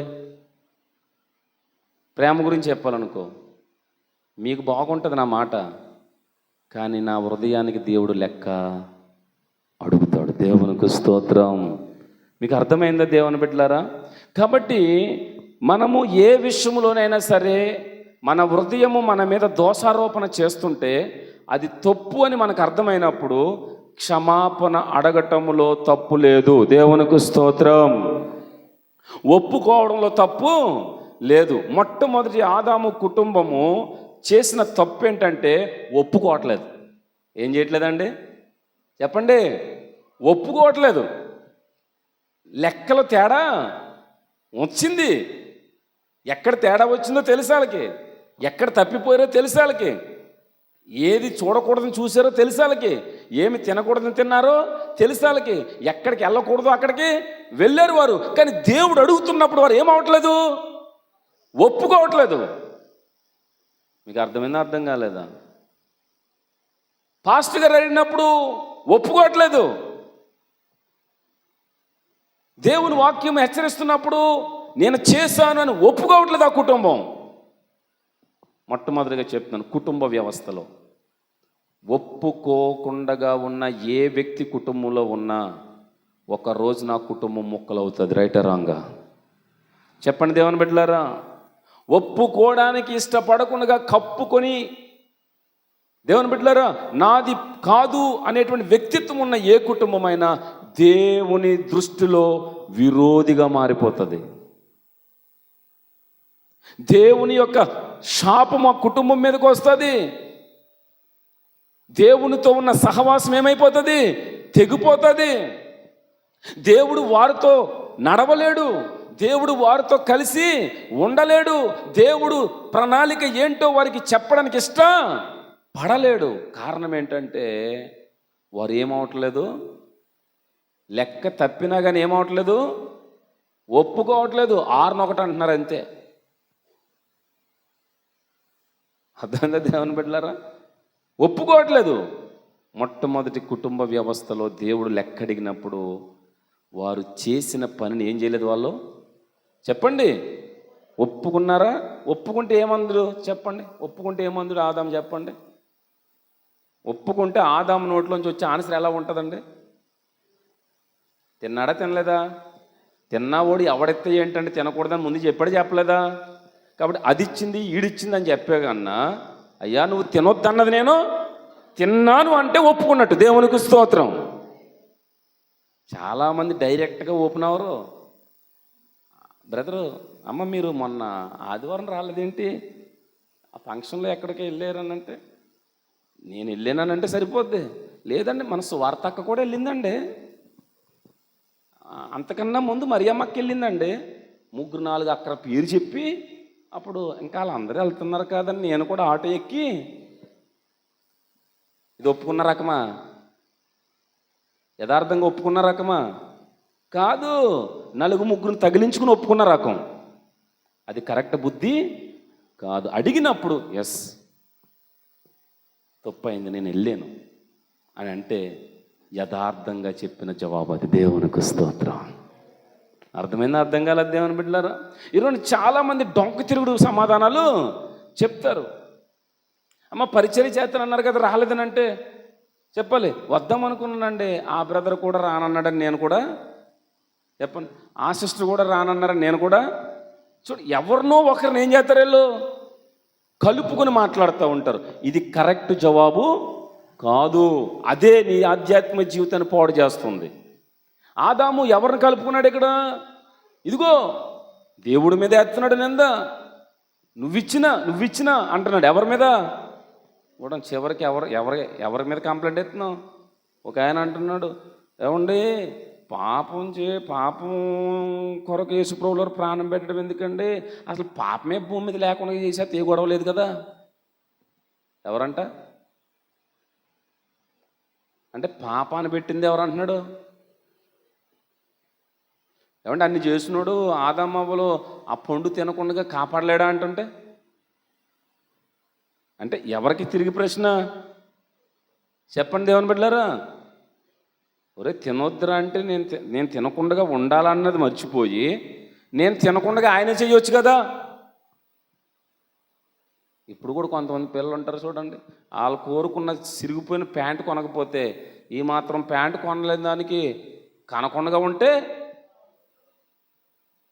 పాపం ఆడప్పుడు చెప్పుంటే పుట్టినరోజునే వేసేద్దు దాంట్లో గొంతులో ఏ గోధుమ గింజో లేకపోతే వడ్ల గింజో, అవునా కాదా?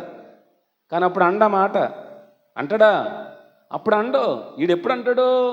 కాలేజీ మెట్లు ఎక్కిన తర్వాత, బీటెక్ ఎంటెక్ పాప అయిన తర్వాత చెప్పాలా, అనవసరంగా నీ కొడుకును పుట్టాను, దాని కొడుకును పుట్టుంటే బాగును, కోరుకున్న డ్రెస్సులన్నా కొని పెడుతున్నారు వాళ్ళు అని అంటూ ఉంటారు, అవునా కదా దేవుని బిడ్డలారా?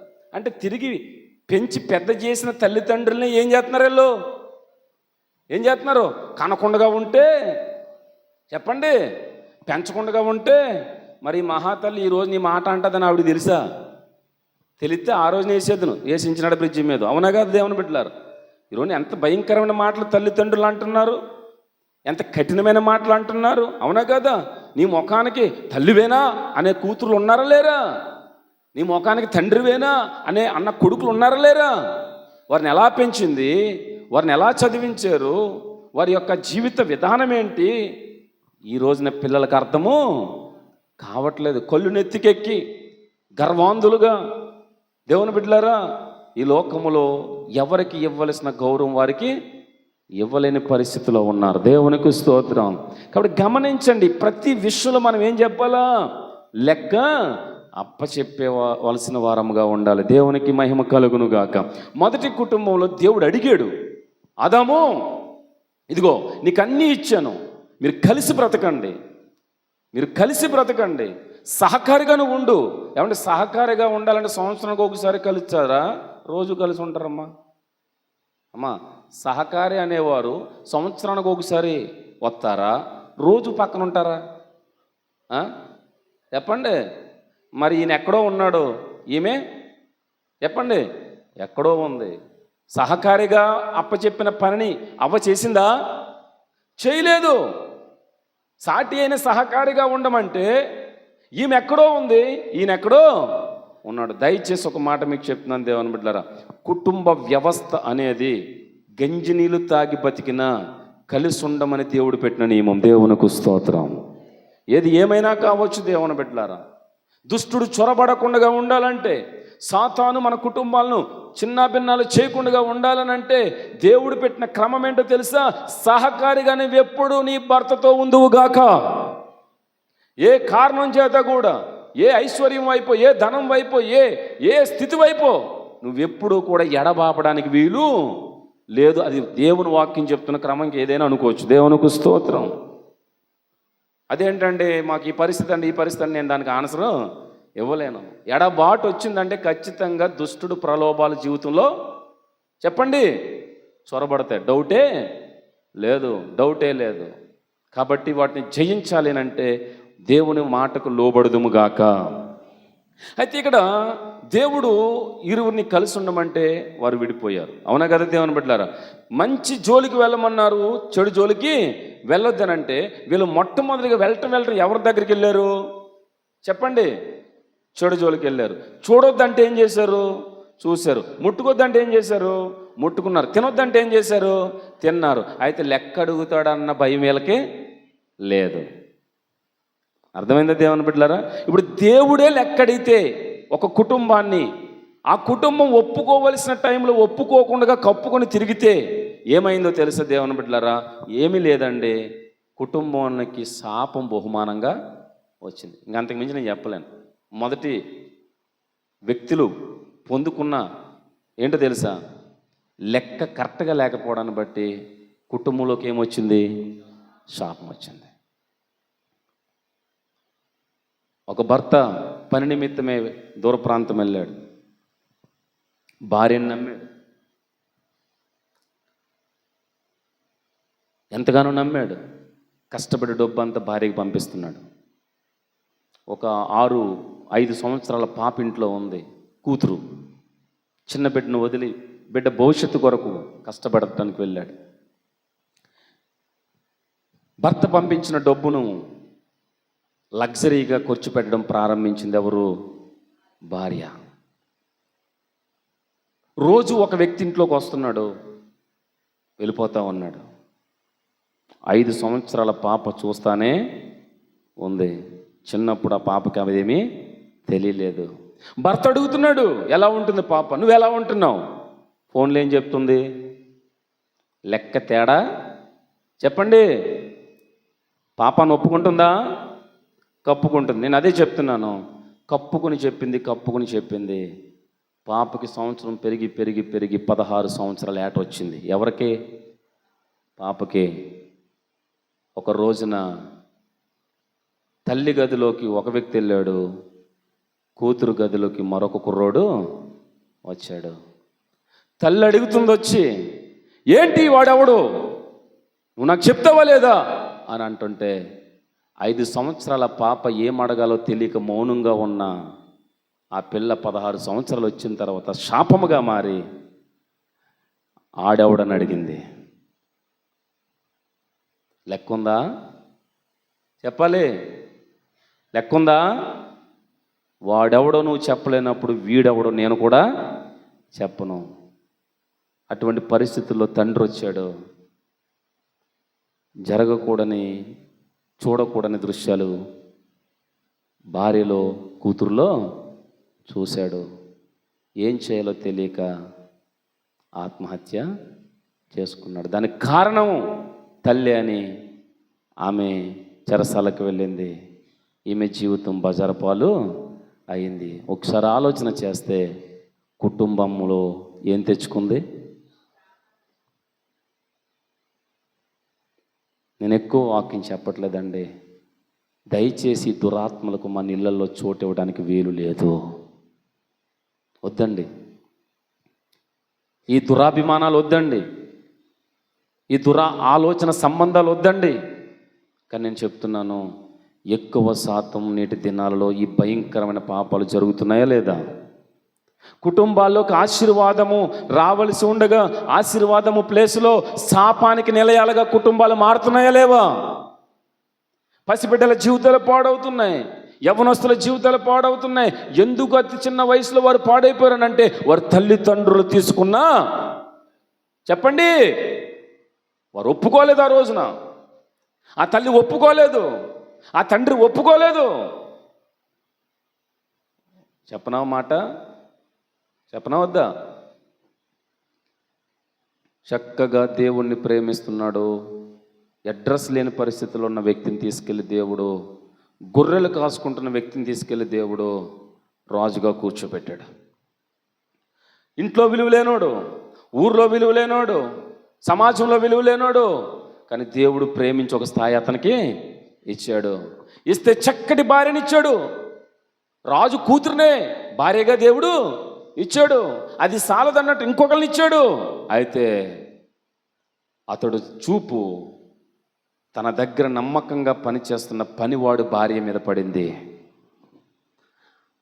ఆ పనుడు ఎంత నమ్మకస్తుడంటే చావటానికైనా సిద్ధపడతాడు తప్ప యుద్ధం జరుగుతున్న టైంలో ఇంటికి సుఖపడే ఆలోచన లేనోడు. భార్యనైనా వదులుతాడు, కుటుంబానైనా వదులుతాడు, కానీ రాజు క్షేమం కోరే పనోడు. అంత మంచి పనోడు భార్య మీద కొన్నేశాడు, పాపం చేశాడు. ఆ పాపానికి పరిహారంగా తెలియకూడదని భర్తను చంపించేశాడు. తీసుకొచ్చి తర్వాత లీగల్గా పెళ్లి చేసేసుకున్నాడు. అర్థమైందా? అర్థం కాలేదా? ఎవడికి తెలియదు అన్నట్టుగా బతుకుతూ ఉన్నాడు. కుటుంబానికి దేవుడు ఇచ్చిన వాగ్దానం ఏంటో తెలుసా? నీ సంతానంలో ఒకడు సింహాసనం మీద, చెప్పండి, ఇంతగా నీవు నన్ను హెచ్చించుటకు నేను ఏపాటి వాడినన్న దావీదే. దేవుని ఆశీర్వాదం ఇంట్లోకి తెచ్చుకోవలసిన దావీదు, చెప్పండి, శాపాన్ని మూట కట్టుకున్నాడు. దావీదు తెచ్చుకున్న పాపాన్ని ఒప్పుకోకుండా 9 నెలలు బ్రతికిన ఆ పాప సమయానికి శాపం ఎవరెవరిలోకి చొరబడిందో తెలుసా? అమ్నోనులోకి చొరబడింది. అమ్నోను సొంత చెల్లెని చూడకుండా తామారును పాడు చేశాడు. ఎక్కడి నుంచి వచ్చిందయ్యా ఈ శాపం అంటే, అన్నా చెల్లెల మధ్యన వాయ వరస లేని అక్రమ సంబంధాలు చేసుకొని పాడు చేసుకునే గుణాలు వీరింట్లోకి ఎందుకు వచ్చినాయ్యా? దేవుడి చేత అభిషేకించబడినోడు, దేవుని చేత ఎన్నిక చేయబడినవాడు, దేవుని చేత ఏర్పాటు చేయబడినవాడు, దేవుని చేతిలో బలమైన పాత్రగా వాడబడినవాడు, గొల్లియాతును చంపిన దావీదు పరాక్రమశాలి అయిన ఇంటిలోకి ఇంత భయంకరమైన శాపం ఎలా వచ్చిందయ్యా అంటే ఒప్పుకోవడానికి టైం తీసుకున్నాడు. ఎవరో కప్పుకున్న టైంలో వీళ్ళందరిలోకి ఏమొచ్చేసింది? జాగ్రత్త. అమ్నోను పాడైపోయాడు, తామారు జీవితం చెడిపోయింది, అబ్జాలోము చచ్చిపోయాడు, దావీదు కుమారులు చెదిరిపోయారు. అర్థమైందా దేవుని బిడ్డలారా? ఒకడైతే దావీదు ఉపపత్నుల్ని పగలు ప్రజలందరూ చూస్తుండగా పాపం చేసేటాడు. అంత విచ్చలవిడి వ్యభిచారానికి ఆ కుటుంబంలో ఉన్న బిడ్డలు వెళ్ళిపోవడానికి పునాదేశుడు ఎవరు చెప్పండి?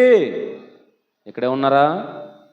మనుషుడు ఏమి విత్తునో, వయసులో ఉన్నావు కదని విత్తుతావేమో, బలం ఉంది కదని విత్తుతావేమో, డబ్బు ఉంది కాదని విత్తుతావేమో, అందం ఉంది కాదని విత్తుతావేమో.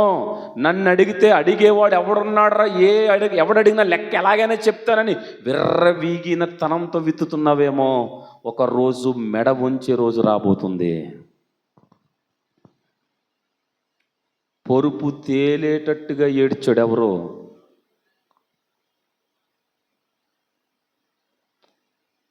కోల్పోయిన రక్షణ ఆనందమును తిరిగి మరలా నాకు దయచేయి ఏడ్చాడు, కన్నీరు కార్చుకున్నాడు. గొప్ప విశేషం ఏంటంటే పోయే కాలం దగ్గర పడక మునిపే ఒప్పుకొని విడిచిపెట్టాడు కాబట్టి దావీదు ధన్యుడయ్యాడు. చప్పలు కొడతాం దేవుని మహిమకరంగా. అర్థమైందా దేవుని బిడ్డలారా? దేవుడు దావీదుకి ఇచ్చిన సమయాన్ని సద్వినియోగం చేసుకున్నాడు, కాలం గడపలేదు. అర్థమైంది దేవుని బిడ్డలారా? 9 నెలలు మొండిగా బతికినా దేవుని వాక్యం సూటిగా నాతాను ప్రవక్త ద్వారా వచ్చి మాట్లాడుతూ ఉన్నప్పుడు ఆ వ్యభిచారిని, ఆ దుర్మార్గుని, ఆ అంతకుడను, ఆ దోషిని, నా కుటుంబానికి శాపాన్ని తెచ్చుకున్న తండ్రిని నేనే, నన్ను క్షమించు ప్రభు అని సిగ్గుపడకుండా ప్రజలందరి ఎదుట రాజని చూడకుండా ఒప్పుకొని బట్టలు చింపుకొని హృదయాన్ని చింపుకొని గొల్లున ఏడవటం దేవుడు చూశాడు. దేవుని బిడ్డలారా, అర్థమైందా దేవుని బిడ్డలారా? చూడండి, ఈ వ్యభిచార బీజం అమ్నోనులోనే కాదు, తామర జీవితం పడటం కాదు, అబ్జాలోము చచ్చిపోవడమే కాదు, మహాజ్ఞాని అయిన సొలొమోనులో కూడా ఆ చేదైన వేరు వచ్చేసింది. ప్రారంభంలో పరిశుద్ధులుగా కనబడవచ్చు, ప్రారంభంలో యథార్థవంతులుగా కనబడవచ్చు, ప్రారంభంలో గొప్ప జ్ఞానులుగా దేవుని కొరకు వాడబడేవారుగా కనబడవచ్చు. కానీ చివరి స్టేజ్లో ఈ చేదైన వేరు వస్తాదేమో, జాగ్రత్త పడదాం. అర్థమైందండి? ఎబ్రిలకు రాసిన పత్రికలో ఆ మాట కనబడుతుంది కదా, ఒకసారి చూద్దాం దేవుని బిడ్డలారా. త్వరగా పరిశుద్ధాత్మ దేవుడు నడిపించే విధానాన్ని బట్టి మనము హెచ్చరించబడదాం. కడవరి దినాల్లో మనకి హెచ్చరిక వాక్యములు కావాలి దేవుని బిడ్డలారా. పూత వేసే సమాధానం లేని చోట చాలామంది ఏమంటారంట? సమాధానం సమాధానం సమాధానం అని అంటూ ఉంటారు దేవుని బిడ్డలారా. స్వస్థత లేని చోట ఏమంటారంట? స్వస్థత పొందు అని అంటూ ఉంటారండి దేవుని బిడ్డలారా. చెప్పాలా? భయం లేకుండా పాపం చేస్తుంటే భయము లేదు అంటూ ఉంటారండి దేవుని బిడ్డలారా. జాగ్రత్త, భయపడే రోజులువి. దేవునికి స్తోత్రం. ఉగ్రతకు దగ్గర పడే రోజులువే, దండానికి సిద్ధంగా ఉండే రోజులువి, హెచ్చరికలు పొందే రోజులువి, దిద్దుబాటు చేసుకునే రోజులువి, గాయాన్ని పిండి మలిన రక్తాన్ని బయటకు తీసివేసే రోజులువి. దేవునికి స్తోత్రం. అలా జరగకపోతే నష్టపోతావు, జాగ్రత్త. అలా నీ జీవితంలో వాక్యం తగలకపోతే నష్టపోతావు, జాగ్రత్త అని వాక్యం చెప్తుందా లేదా? చెప్పండి. అక్రమం చేయవారులారు నా యొద్ద నుండి, ఇదిగో మీ చేతులు చూసినాడు, మీ గాయములు పిండబడలేదు, మెత్తన చేయబడలేదు, రక్తము చేత మీ చేతులు నింపబడ్డాయి. కడుక్కోండి అంటున్నాడు ఆయన. దావీదు కడుక్కున్నాడా లేదా?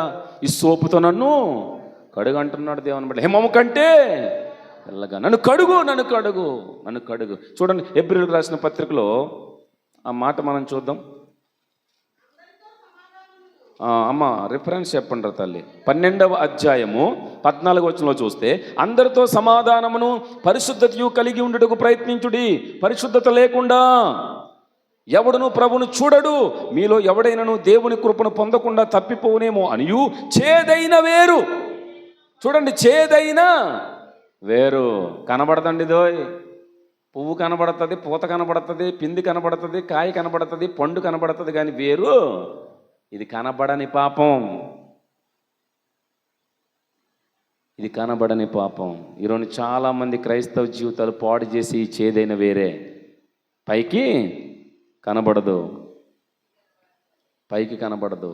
ఎలాంటి పైకి ఎలాగా చెప్పండి దేవుని బిడ్డలారా? పైకి ఎలా ఉంటారు? భక్తి గల వారి వలె ఉండి దానిలో చెప్పండి. పాలకూర అంటాడు, పిసుగు చూడండి, పసరొత్త తప్ప పోలరావు. నేతి బీరక అంటాడు, నెయ్యి వస్తుంది ఏమో ట్రై చేయండి, నొగరొస్తుంది. నేతి బీరకాయలో నెయ్యి ఎలాగుండదు, పాలకూరలో పాలు ఎలాగుండవు. చెప్పండి దేవుని బిడ్డలారా? భక్తిలో శక్తి లేకపోతే పరిశుద్ధత కూడా ఉండదు. భక్తిలో ఏముండాలా? శక్తి ఉండాలంటే ఎవరు పని చేయాలా? చెప్పండి. నేను మీకు పిరిగితనం గల ఆత్మను, ఇంద్రియ నిగ్రహము గల ఆత్మనే, శక్తి గల ఆత్మనే, శక్తి గల వాక్యము ఉన్నవాడు, పరిశుద్ధ ఆత్మ చేత నింపబడినవాడు శక్తి కలిగిన భక్తి చేయగలుగుతాడు. అర్థమైందా దేవుని బిడ్డలారా? కాబట్టి ఇక్కడ మనం చూస్తే ఈ దావీదులో ఉన్న ఈ చేదైనటువంటి అనుభవం మెల్లగా సొలొమోను హృదయంలో కూడా చూడండి. ప్రారంభంలో మహాగణుడిగా పిలువబడ్డాడు, మహాజ్ఞానిగా పిలువబడ్డాడు. కానీ చివరికంట సొలొమోనుకున్న ఈ చేదైన వేరు మెడకని ఏం చేసినాయంట? ఏమనుందండి? సొలొమోను మెడని ఏం చేసినట్టున్నాయి చెప్పండి. స్త్రీకి అంత పవర్ ఉంటుందండి. దేవుని స్తోత్రం. ప్రపంచంలోనే మహాజ్ఞానిని మెడకే తిప్పేసిన వాళ్ళు ఎవరు అమ్మా? కాబట్టి మీతో ఎలాగ జాగ్రత్తగానే ఉండాలి. దేవునికి స్తోత్రం. హల్లెలూయా. మెడను తిప్పేశారు. చివరికి ఏ దేవుణ్ణి కొలవాలో కూడా సొలొమోనుకి అర్థం కాకుండా అయిపోయాడు.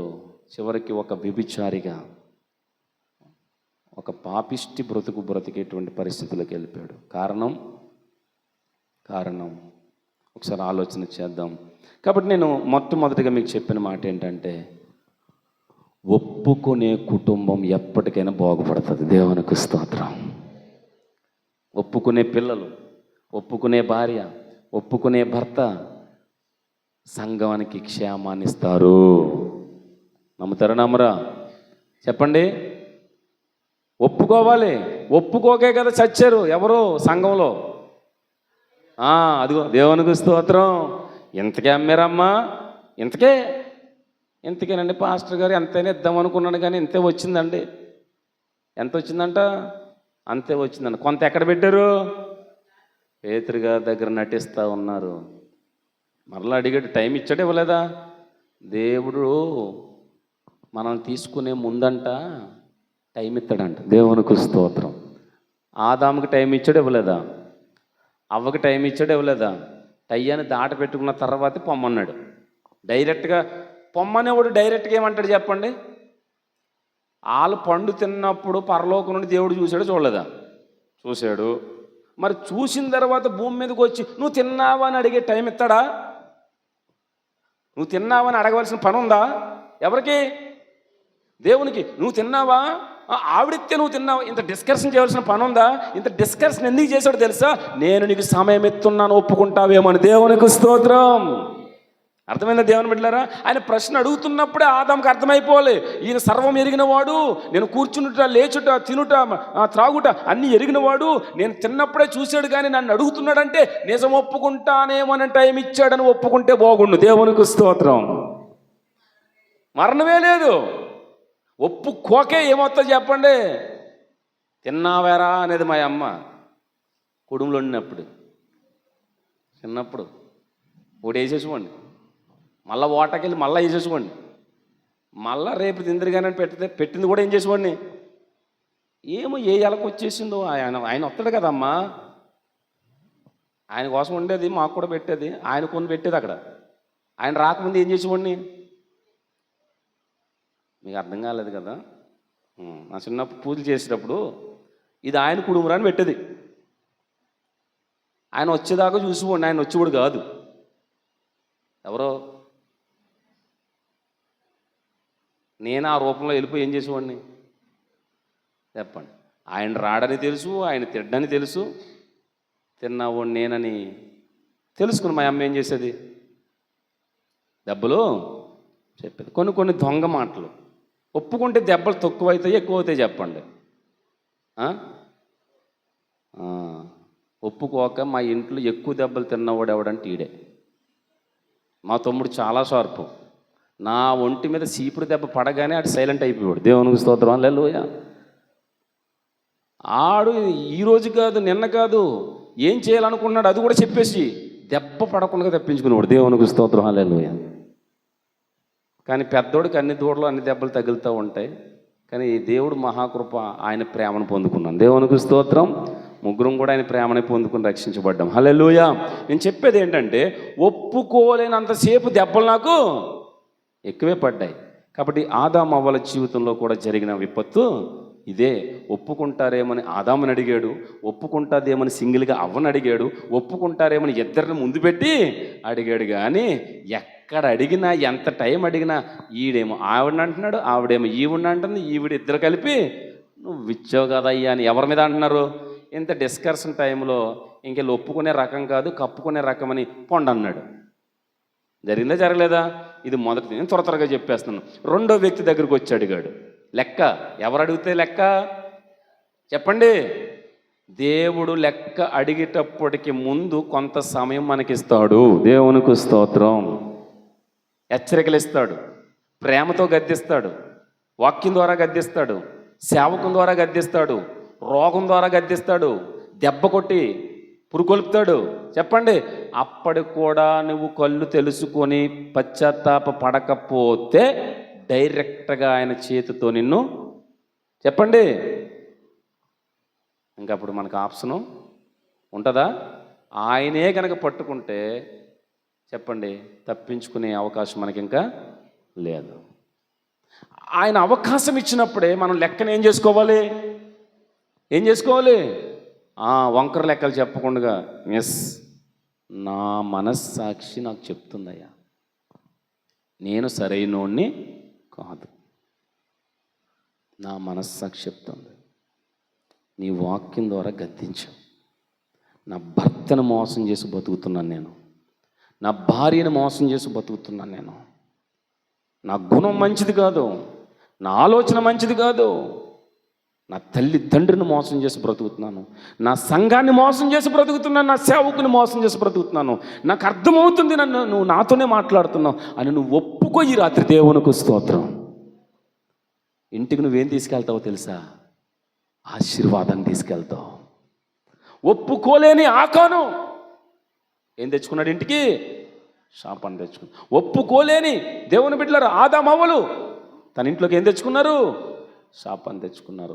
ఈరోజు మనం అలా ఉండడానికి వీలు లేదు. ఈ సంపూర్ణ రాత్రి నీ ఇంటికి ఆశీర్వాదం వచ్చునుగాక.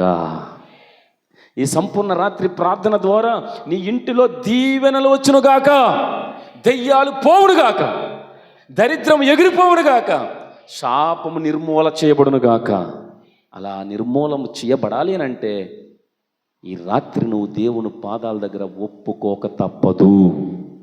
ఒకవేళ నీ ఎదుటిన్న వ్యక్తి తెలిస్తే సిగ్గు పాలవుతావేమో అని నువ్వు అనుకుంటే నీ అంతరంగాన్ని ఎరిగిన దేవుని పాదాలు పట్టుకో. దేవునికి స్తోత్రం.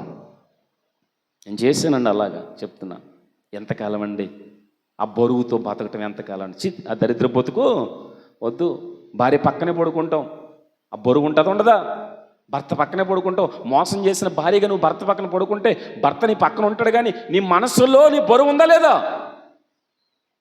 సమాధానం లేని బ్రతుకు, ఐక్యత లేని బ్రతుకు, నెమ్మది లేని బ్రతుకు, ప్రశాంతత లేని బ్రతుకు, అమ్మ నాన్నలు ఉండిందే తింటావు, తల్లిని మోసం చేసి బతికిన కూతురుగా నువ్వు ఉంటే నీ హృదయంలో నెమ్మది ఉంటుందా? వద్దు.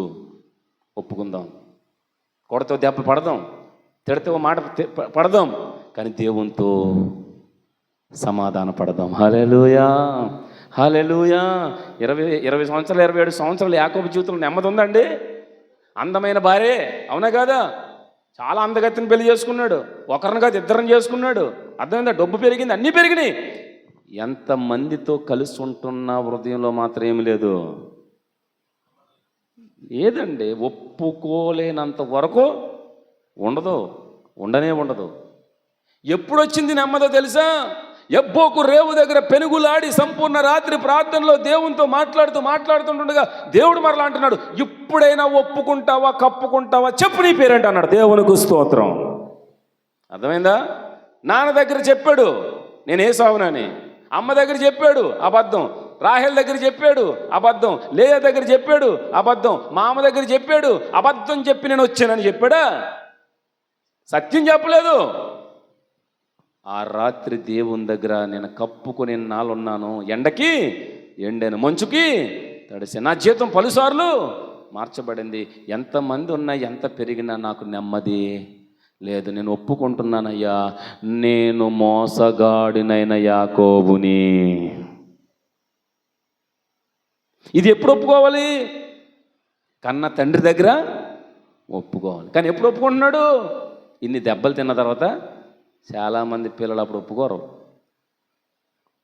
అవునా కదండి?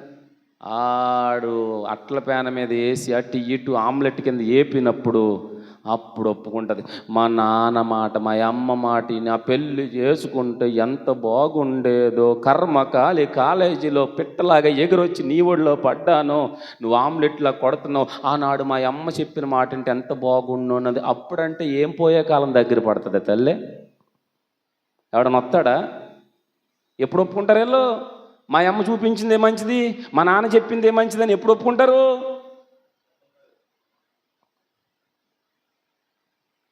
నిజమా అబద్ధమా? చెప్పండి అమ్మా. ఆ రోజునుంటే ఈ గతి, మళ్ళీ కాలేజీకి వెళ్తావేంటి? అలా వెళ్ళే వాళ్ళు కూడా ఉన్నారు, పనికి మనోళ్ళు. జాగ్రత్త, జాగ్రత్త. ఒప్పుకుందాం. నేను తప్పు చేశానని ఒప్పుకుందాం. నేను ఇంకెక్కువ పొడిగించట్లేదు. ఎందుకో దేవుడు దీన్ని కొంచెం వివరంగా విపులంగా చెప్పడానికి ప్రయత్నం చేశాను. కుటుంబంలోనికి శాపం రావాలా, ఆశీర్వాదం రావాలా? ఆశీర్వాదం రావాలంటే ఏం చేయాలని అర్థమైంది ఈరోజు మనకి. చెప్పండి. అదేంటన్నది నాకు తెలుసు, అదేంటన్నది మీ కుటుంబంలో మీకు తెలుసు. ఇంకా అక్కడితో ఆపుతున్నాను. రెండవ వ్యక్తి ఎవరో తెలుసా? కయ్యేను. ఎవరండి? త్వరగా చెప్పేస్తాను, నాకు ఇచ్చిన టైంలో ఇంకొక 10 నిమిషాలు ఉంది. అంతే కదా అన్నయ్య గారు? అంతే కదా? 10 నిమిషాలు నేను షార్ట్గా ముగిస్తాను. చూడండి, కయ్యేను. అర్థమైందండి? ఇప్పుడు కయ్యన్ దగ్గరికి దేవుడు వచ్చాడా రాలేదా? కయ్యనికి చక్కటి తమ్ముడిని ఇచ్చాడు ఇవ్వలేదా? తమ్ముడు బాధ్యత ఎవరి మీద ఉంది? ఇప్పుడు అన్నగా నన్ను పుట్టించి నా కింద తమ్ముడిని ఇచ్చాడంటే ఆ తమ్ముడు పట్ల బాధ్యత ఎవరు తీసుకోవాలి? లేకపోతే ఆడవాట కూడా తినేయటమేనా? మా చిన్నప్పుడు ఏం చేసాం, ఒరే నేను అన్నయ్యను కదరా, అమ్మ నీకు 2 కుడుములు ఎత్తే ఒక కుడుము నాకు అనివ్వండి, నాకు 2 ఇచ్చేది. అన్నయ్యనని ఏం చేసేవాడు మా తమ్ముడి దగ్గర? చెప్పండి. ఆడు తినేసి మళ్ళీ మా చెల్లి దగ్గరికి వెళ్ళివ్వండి, నేను పెద్ద అన్నయ్యను కదా, నువ్వు కూడా నాకేమి ఇవ్వాలి? చెప్పండి. వాటాల్లో పెద్ద తీసుకుంటాడు, కానీ బాధ్యతలో మనకి వాటాల్లో తక్కువ వచ్చినా పర్లేదు, కానీ బాధ్యతలో పెద్దగా ఉండుగాక. అలా ఎవరున్నారు? లోతు వచ్చాడు, అబ్రహాం వచ్చాడు. లోతు భార్య అంటుంది, అడుగు అడుగు అడుగు అడుగు అడుగు, ఇదంతా బాగుంది, మనమే తీసుకుందామని అడుగని వెనకాలను తోస్తుంది. ఎవరిని? లోతుని. ఉండవే బాబా, అబ్రహాం తీసుకున్న తర్వాత తీసుకుందామని అంటాడు, కానీ ఊరుకుంటుంది వెనకాల అక్క, నువ్వు అడుగుతావా నన్ను అడగమంటావు అంటది. అంతే. ఆయన పెద్ద అన్నయ్యే, కొంచెం పెద్ద గౌరవం వచ్చినాడు, పిలుపున్నవాడు, ఆయన ఏదైనా చేసిన తర్వాత చేసుకుందాం అంటే నువ్వు అడుగుతావా నన్ను వీళ్ళు అడగమంటావు అంటుంది. ఎవరు? అలాగే జరిగింది కదా డిస్కషన్. ఏమంటే మన యజమాని అడుగుతాడా, మేము వెళ్ళి అడిగమంటారా అంటున్నారు. ఎవరు? పనోళ్ళు. ఆలాలు కొట్టేసుకుంటున్నారు.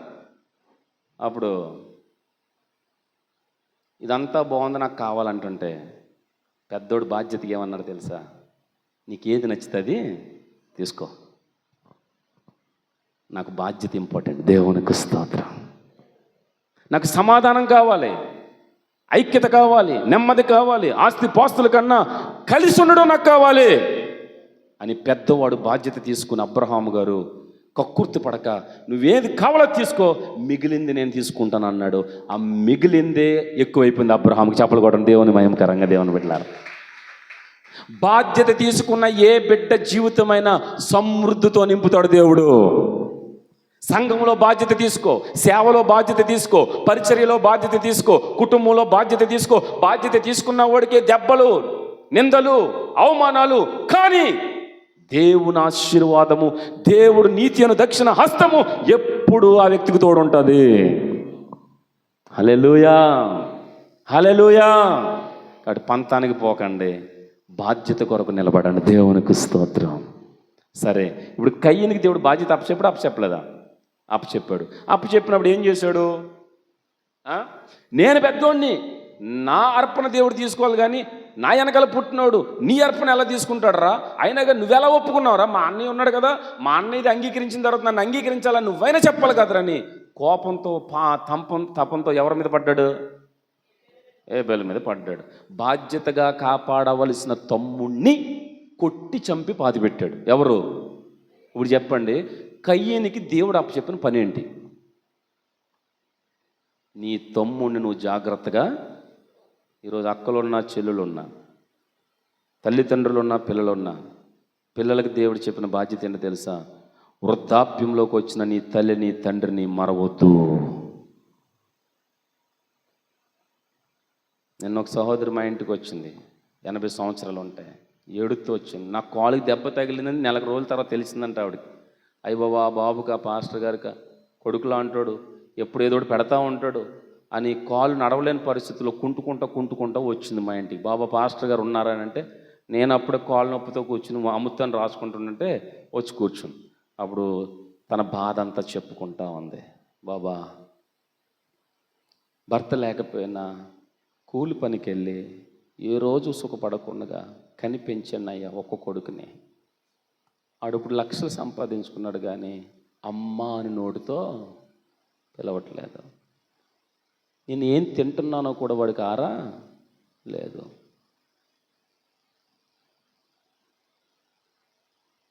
అప్పుడే 2-3 సంవత్సరాల నుంచి ఒంటరి దానిలో పడుంటున్నానయ్యా. నేను ఉండటం వాళ్ళకి ఇష్టమో లేదంట. అప్పుడంటే బలం ఉండదు, ఇప్పుడు 2 కాళ్ళు పని చేయట్లేదు, సలుపులు వచ్చింది, పనికి కూడా వెళ్ళకపోతున్నాను.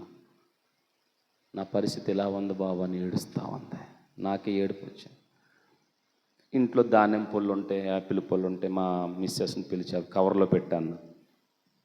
టీ పెట్టమని టీ పెట్టి తాగింది. అప్పుడు నేను మాట అన్నాను, ఒక 20-30 అడుగులు ఎత్తే మా ఇంటికి వస్తావు నువ్వు,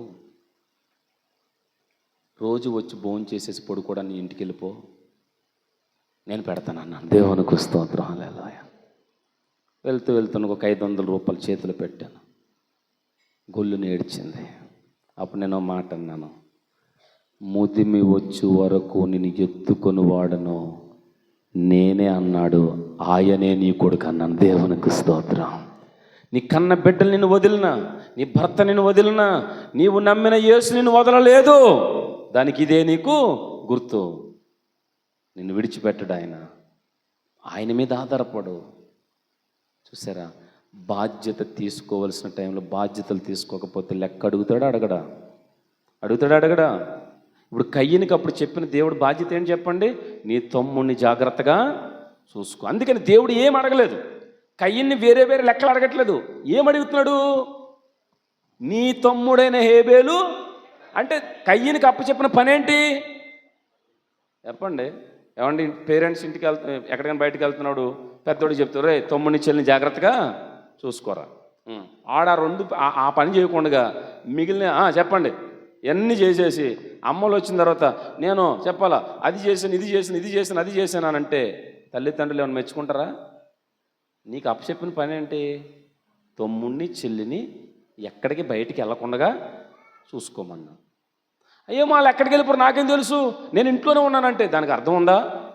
గుర్తుపెట్టుకోండి దేవుని బిడ్డలారా, ఈ రాత్రి దేవుడు అంటున్న మాట, కయ్యనికి దేవుడు బాధ్యత అప్పచెప్పాడు, తమ్ముని జాగ్రత్తగా చూసుకోమనంటే జాగ్రత్తగా చూసుకోవలసిన కయ్యను తమ్ముని కొట్టి చంపి పాతిపెట్టాడు. ఇప్పుడు తమ్ముడి మీద పడి కొడుతున్నప్పుడు దేవుడు చూసాడో చూడలేదా?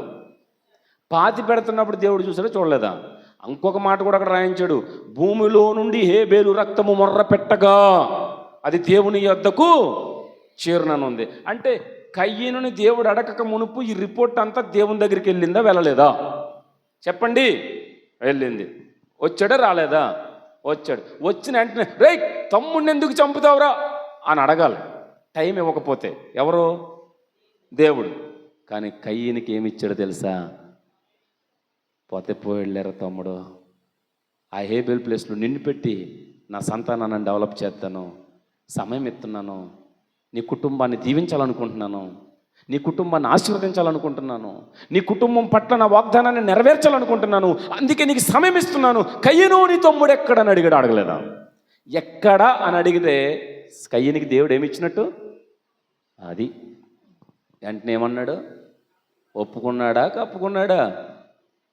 చెప్పండి. ఎంత కవర్ చేస్తున్నాడంటే, చెప్పండి ఎన్ని అల్లుతున్నాడంటే, నా తమ్ముడికి నేను ఏమన్నా వాచ్మ్యాన్నా? చెప్పండి. అంటే కావాలంటే అదే వాచ్మ్యాన్నా, నాకేమన్నా పోస్ట్ ఇచ్చావా, నాకు బోలు పనులు ఉంటాయి అని ఏవేవి అల్లుకొస్తున్నాడు. ఇంకా ఆయనకి ఏమొచ్చేసింది? దేవుడిచ్చిన సమయంలో ఒప్పుకున్నాడా? చెప్పండి. ఒప్పుకోలేనందుకే దేశదిమ్మరయ్యాడు. కయ్యను సంతానం శపించబడిన సంతానం. ఇప్పుడు చెప్పండి, కయ్యను ఫ్యామిలీలోకి శాపం ఎవరిని బట్టి ఎంటర్ అయింది? ఆదాము అయిపోయిందండి. రెండో గురించి చెప్పాను నేను. కయ్యను తీసుకున్న నిర్ణయాన్ని బట్టే కుటుంబానికి వచ్చింది. అవునా కదా? నేను అదే చెప్తున్నాను దేవుని బిడ్డలారా, లెక్క అడిగినప్పుడు మనము ఒప్పుకోక తప్పదు. దేవునికి స్తోత్రం. అయితే ఒప్పుకోక తప్పదు కాబట్టి ఆయన లెక్క అడిగేదాకా ఉండొద్దు. లెక్క అప్పచెప్పవలసిన వారమై ఉన్నామని భయపడి బ్రతుకుతాం. దేవునికి స్తోత్రం. మాటలో, ప్రవర్తనలో, చూపులో, నడకలో, ఆలోచనలో, సేవలో, పరిచర్యలో, దేవుడు మనకిచ్చిన సంపాదనలో, ప్రతి విషయంలో ఒక రోజు నేను దేవుడు లెక్క అడుగుతాడు కాబట్టి, అడిగినప్పుడు నేను ఒప్పుకోక తప్పదు కాబట్టి ఇప్పుడే ఒళ్ళు దగ్గర పెట్టుకుని బ్రతుకుదునుగాక. అది ఈ రాత్రి మెసేజ్. అర్థమైందా? అర్థం కాలేదా? ఆదాము వాళ్ళకి అర్థం కాలేదు, పోగొట్టుకున్నారు. కయ్యనికి అర్థం కాలేదు, దేశదిమ్మరైపోయాడు. మూడో వ్యక్తి సౌలు. ఎవరండి? సౌలు. త్వరగా మొదటి సమూయేలు గ్రంథం త్వరగా చెప్తున్నాను చూడండి దేవుని బిడ్డలారా. మొదటి సమూయేలు గ్రంథంలో మనం చూస్తే ఇక్కడ కూడా దేవుడు తన ప్రవక్త అయిన సమూయేలుని పంపించి సౌలుతో అంటున్న మాట, నీవు చేసిన పని ఏమిటి? మరి కరెక్ట్గా చెప్పాలా?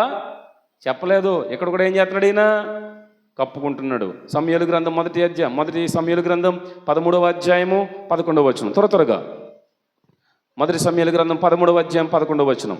సమూయేలు అతనితో నీవు చేసిన పని ఏమని అడిగాను. అంటే లెక్క అడుగుతున్నాడు, అడగట్లేదా? దేవుడో పని చేయమని చెప్పాడు, ఇతడు మరో పని చేశాడు. ఒక చోట ఉండమన్నాడు, ఉండలేదు. నేను వచ్చేదాకా వెయిట్ చేయమన్నాడు, వెయిట్ చేయలేదు. అమాలేకులందరినీ కూడా చంపమన్నాడు, కానీ అగోగును తీసుకొచ్చి ఇంట్లో పెట్టుకున్నాడు. సమూయేలు అడుగుతుంటే నేను అందరినీ చంపాను కానీ దేవుని కొరకు బలిసిన ఎద్దులను చెప్పలా, రంకెలు, ఆ రంకెలు ఎక్కడే అని అంటుంటే దేవునికి అర్పించడానికి తీసుకొచ్చాను అంటున్నాడు. ఏం చెప్తున్నాడు? సాకులు చెప్తున్నాడు. కానీ చంపమన్నావు కానీ నేను అందరినీ చంపలేదు, కొంతమంది ఉంచుకున్నానని చెప్పాడా? చెప్పండి అమ్మా. అమాలేకులు అందరిని ఏం చేయమన్నాడు? దేవుడు చంపేమన్నాడు. ఇక్కడ సమూయేలు ఏం చెప్పాడు? నేను వచ్చేదాకా వెయిట్ చేయి, నేను వచ్చిన తర్వాత బలెత్తాను అన్నాడు. కానీ సమూయేలు వచ్చేదాకా వెయిట్ చేశాడా?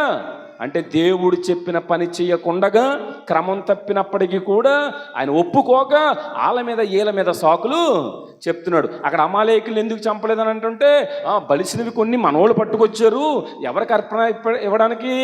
దేవుడికి అర్పణ అర్పించడానికి అని చెప్పాడు. ఇక్కడ ఎందుకు తొందరపడి నువ్వు బలిపీఠం దగ్గర బలి అర్పించేసావు అంటుంటే ప్రజలు నన్ను తొందర పెట్టగా ఏంటంట, ప్రజలు ఏం చేస్తున్నారంట, అందుకే మనోడు దూరం చేశాడు. ఎంతమంది తొందర పెట్టినా దేవుడు మాటకు మనం లోబడి చేయదుముగాక. అది లెక్క, అది లెక్క. అప్పుడేమైంది దేవుని బిడ్డలారా? ప్రజలు నన్ను తొందర పెట్టుగా నేను త్వరగా బలి అర్పించాను అంటుంటే వెంటనే ఏమన్నాడు తెలుసా? నేను నిన్ను లెక్క అడిగినప్పుడు లెక్క నువ్వు కరెక్ట్గా చెప్పలేదు. సమయం ఇచ్చాను, సమూయేలుతో మాట్లాడించాను, నువ్వు అబద్ధం చెప్పు. ఇక్కడ కూడా అడిగితే నువ్వు కరెక్ట్గా ఆన్సరు చెప్పట్లేదు కాబట్టి వెంటనే దేవుడు ఏమన్నాడు తెలుసా దేవుని బిడ్డలారా? 13వ వచనంలో చూస్తే, అందుకు సమూయేలు ఇట్లనెను, నీ దేవుడైన యెహోవా నీకు ఇచ్చిన ఆజ్ఞను గైకొనక నీవు అవివేకపు పని చేసితివి గనుక ఇశ్రాయేలుల మీద సదాకాలము స్థిరపరచుటకు యెహోవా తలచి ఉండెను, అయితే నీ రాజ్యము నిలవదు. చూడండి, రాజ్యం మీదకి ఏం తెచ్చుకున్నాడు? కుటుంబం మీదకి ఏం తెచ్చుకున్నారు? వ్యక్తిగత జీవితంలో కైరు ఏం తెచ్చుకున్నాడు? చూడండి, ఆలోచించండి. దేనిని బట్టి ఈ శాపాలు వచ్చింది చెప్పండి? కుటుంబానికి దేని బట్టి వచ్చింది? ఒప్పుకోకపోవడాన్ని బట్టి. వ్యక్తిగతంగా కయ్యనికి శాపం దేని బట్టి వచ్చింది? ఒప్పుకోకపోవడం బట్టి. అవునా కదండి? రాజ్యానికి శాపం ఎవరిని బట్టి వచ్చింది? రాజు ఒప్పుకోకపోవడం బట్టి. జాగ్రత్త. ఫైనల్గా చెప్తున్నాను, సంఘములో కూడా ఇందాక మీరు చెప్పారు, అననీయ సభ్యురాలు చనిపోవడానికి గల కారణం ఏంటి చెప్పండి? చెప్పండి. దేవుడు వారికి సమయం ఇచ్చాడు, ఇవ్వలేదా? ఎలా ఇచ్చాడు? మీరు ఇంతకే, అది దేవుడు వారికి ఇచ్చిన సమయం. ఎంత కమ్మారో దేవుడికి తెలిసి తెలీదా? పరిశుద్ధాత్మ దేవుడికి తెలిసి తెలీదా? కానీ అయినా కానీ వారిని ఇంకొకసారి ప్రశ్న అడగడానికి గల కారణం ఏంటో తెలుసా? అప్పుడైనా వారు కరెక్ట్గా. ఈరోజు ఎన్నోసార్లు సేవకుల ద్వారా, సంఘము ద్వారా దేవుడు మనల్ని హెచ్చరించి ఒప్పుకొని సరి చేసుకుంటావేమని సమయం ఇచ్చాడా, ఇవ్వలేదా? కరోనాలో కొట్టుకుపోవలసిన మనల్ని ఈరోజు వరకు ఉంచాడంటే ఏమిచ్చినట్టు చెప్పండి? సమయం ఇచ్చిన. అంటే ఒళ్ళు దగ్గర పెట్టుకుని బతుకుతున్నామన్నా, ఒళ్ళు గాలి వదిలేసి బతుకుతున్నామన్నా? ఒళ్ళు దగ్గర పెట్టుకుని బతుకుతున్నామని ఏం కాదు. గాలి కుదిలేసి బతుకుతున్నా ఏదో ఒకరోజు సరి చేసుకుంటావేమో అని ఈరోజు ఈ రాత్రి దేవుడు మనకు సమయం ఇచ్చాడు. ఈ రాత్రి కూడా నువ్వు పోగొట్టుకుంటే రేపేమి సంభవించునో మనకి చెప్పండి? ఈ ఒక్క మాట నేను చెప్పి ముగిస్తాను. చాలామంది అనుకుంటున్నారంట, ఏం కాదులే, ఎన్ని చేసు, ఎన్ని అయిపోయినాయి, ఎన్నిసార్లు దాటేలేదు. దాటేస్తారని కొంతమంది. ఎన్నిసార్లు దొరకకుండా దాటేలేదు. అవునా కదా? మరి ఈసారి సెట్ అవుదాం. ఎందుకు దాటించాడో తెలుసా? రోమాపత్రికలో పౌలు గారు ఒక మంచి మాట అంటున్నాడు. ఆ మాట చూపించి నేను ముగిస్తాను. చూడండి, రోమాపత్రిక 2వ అధ్యాయం 4వ వచనం చూడండి దేవుని బిడ్డలారా. రోమాపత్రిక 2వ అధ్యాయము 4వ వచనం, అంటే 2వ వచనం చదువుతున్నాను. అట్టి కార్యములు చేయువారి మీద దేవుని తీర్పు సత్యమును అనుసరించినదే అని ఎరుగుదుము. అట్టి కార్యములు చేయువారికి తీర్పు తీర్చుచు వాటినే చేయుచున్న మనుషుడా, నీవు దేవుని తీర్పు తప్పించుకొందువని అనుకొందువా అని అంటూ ఏమన్నాడు తెలుసా? లేదా దేవుని అనుగ్రహము మారు మనసు పొందుటకు నిన్ను, అది అందును బట్టి మనల్ని ఉంచాడు. దేవునికి స్తోత్రం. ఈ రాత్రైనా నువ్వు మారు మనసు పొందుతావేమో, ఈ రాత్రైనా యథార్థతలోనికి వస్తావేమో, ఈ రాత్రైనా ఖచ్చితంగా ఒప్పుకొని ప్రభువు కొరకు నిలబడడానికి ఇష్టపడతావేమో అని ఆయన అనుగ్రహైశ్వర్యము, సహనమును, దీర్ఘశాంతమును మన ఎడల చూపిస్తున్నాడు కాబట్టి ఉంచాడు. దేవునికి స్తోత్రం. ఇది ఎంతవరకు అన్నది టైం అయితే లేదు. కృపకాలం దాటక మునిపే, ఆయన రాక మునిపే, మనకు పోయే కాలం దగ్గర పడక మునిపే మారు మనసు పొంది దేవుడు కొరకు లెక్క అప్పచెప్పవలసిన వారమై ఉన్నామని గుర్తెరిగి ప్రభువు పని చేయుదుముగాక. కళ్ళు మూసుకుందాం, ప్రార్థన చేసుకుందాం. అందరూ కూడా ఏకీభవించినట్లయితే ప్రతి ఒక్కరము కూడా ఈ రాత్రికాల సమయంలో, తండ్రి, నేను ఒప్పుకోక ఈరోజు వరకు శాపాన్నే నా ఇంటికి తీసుకెళ్ళనేమోనయ్యా. అయ్యా, నన్ను క్షమించు. నాతోటే నువ్వు మాట్లాడావు. ఎన్నో మార్లు కప్పుకొని చలామణి అయిపోయాను ప్రభువా. నా పిల్లల్ని మోసం చేశాను, నా భార్యను మోసం చేశాను, నా సేవ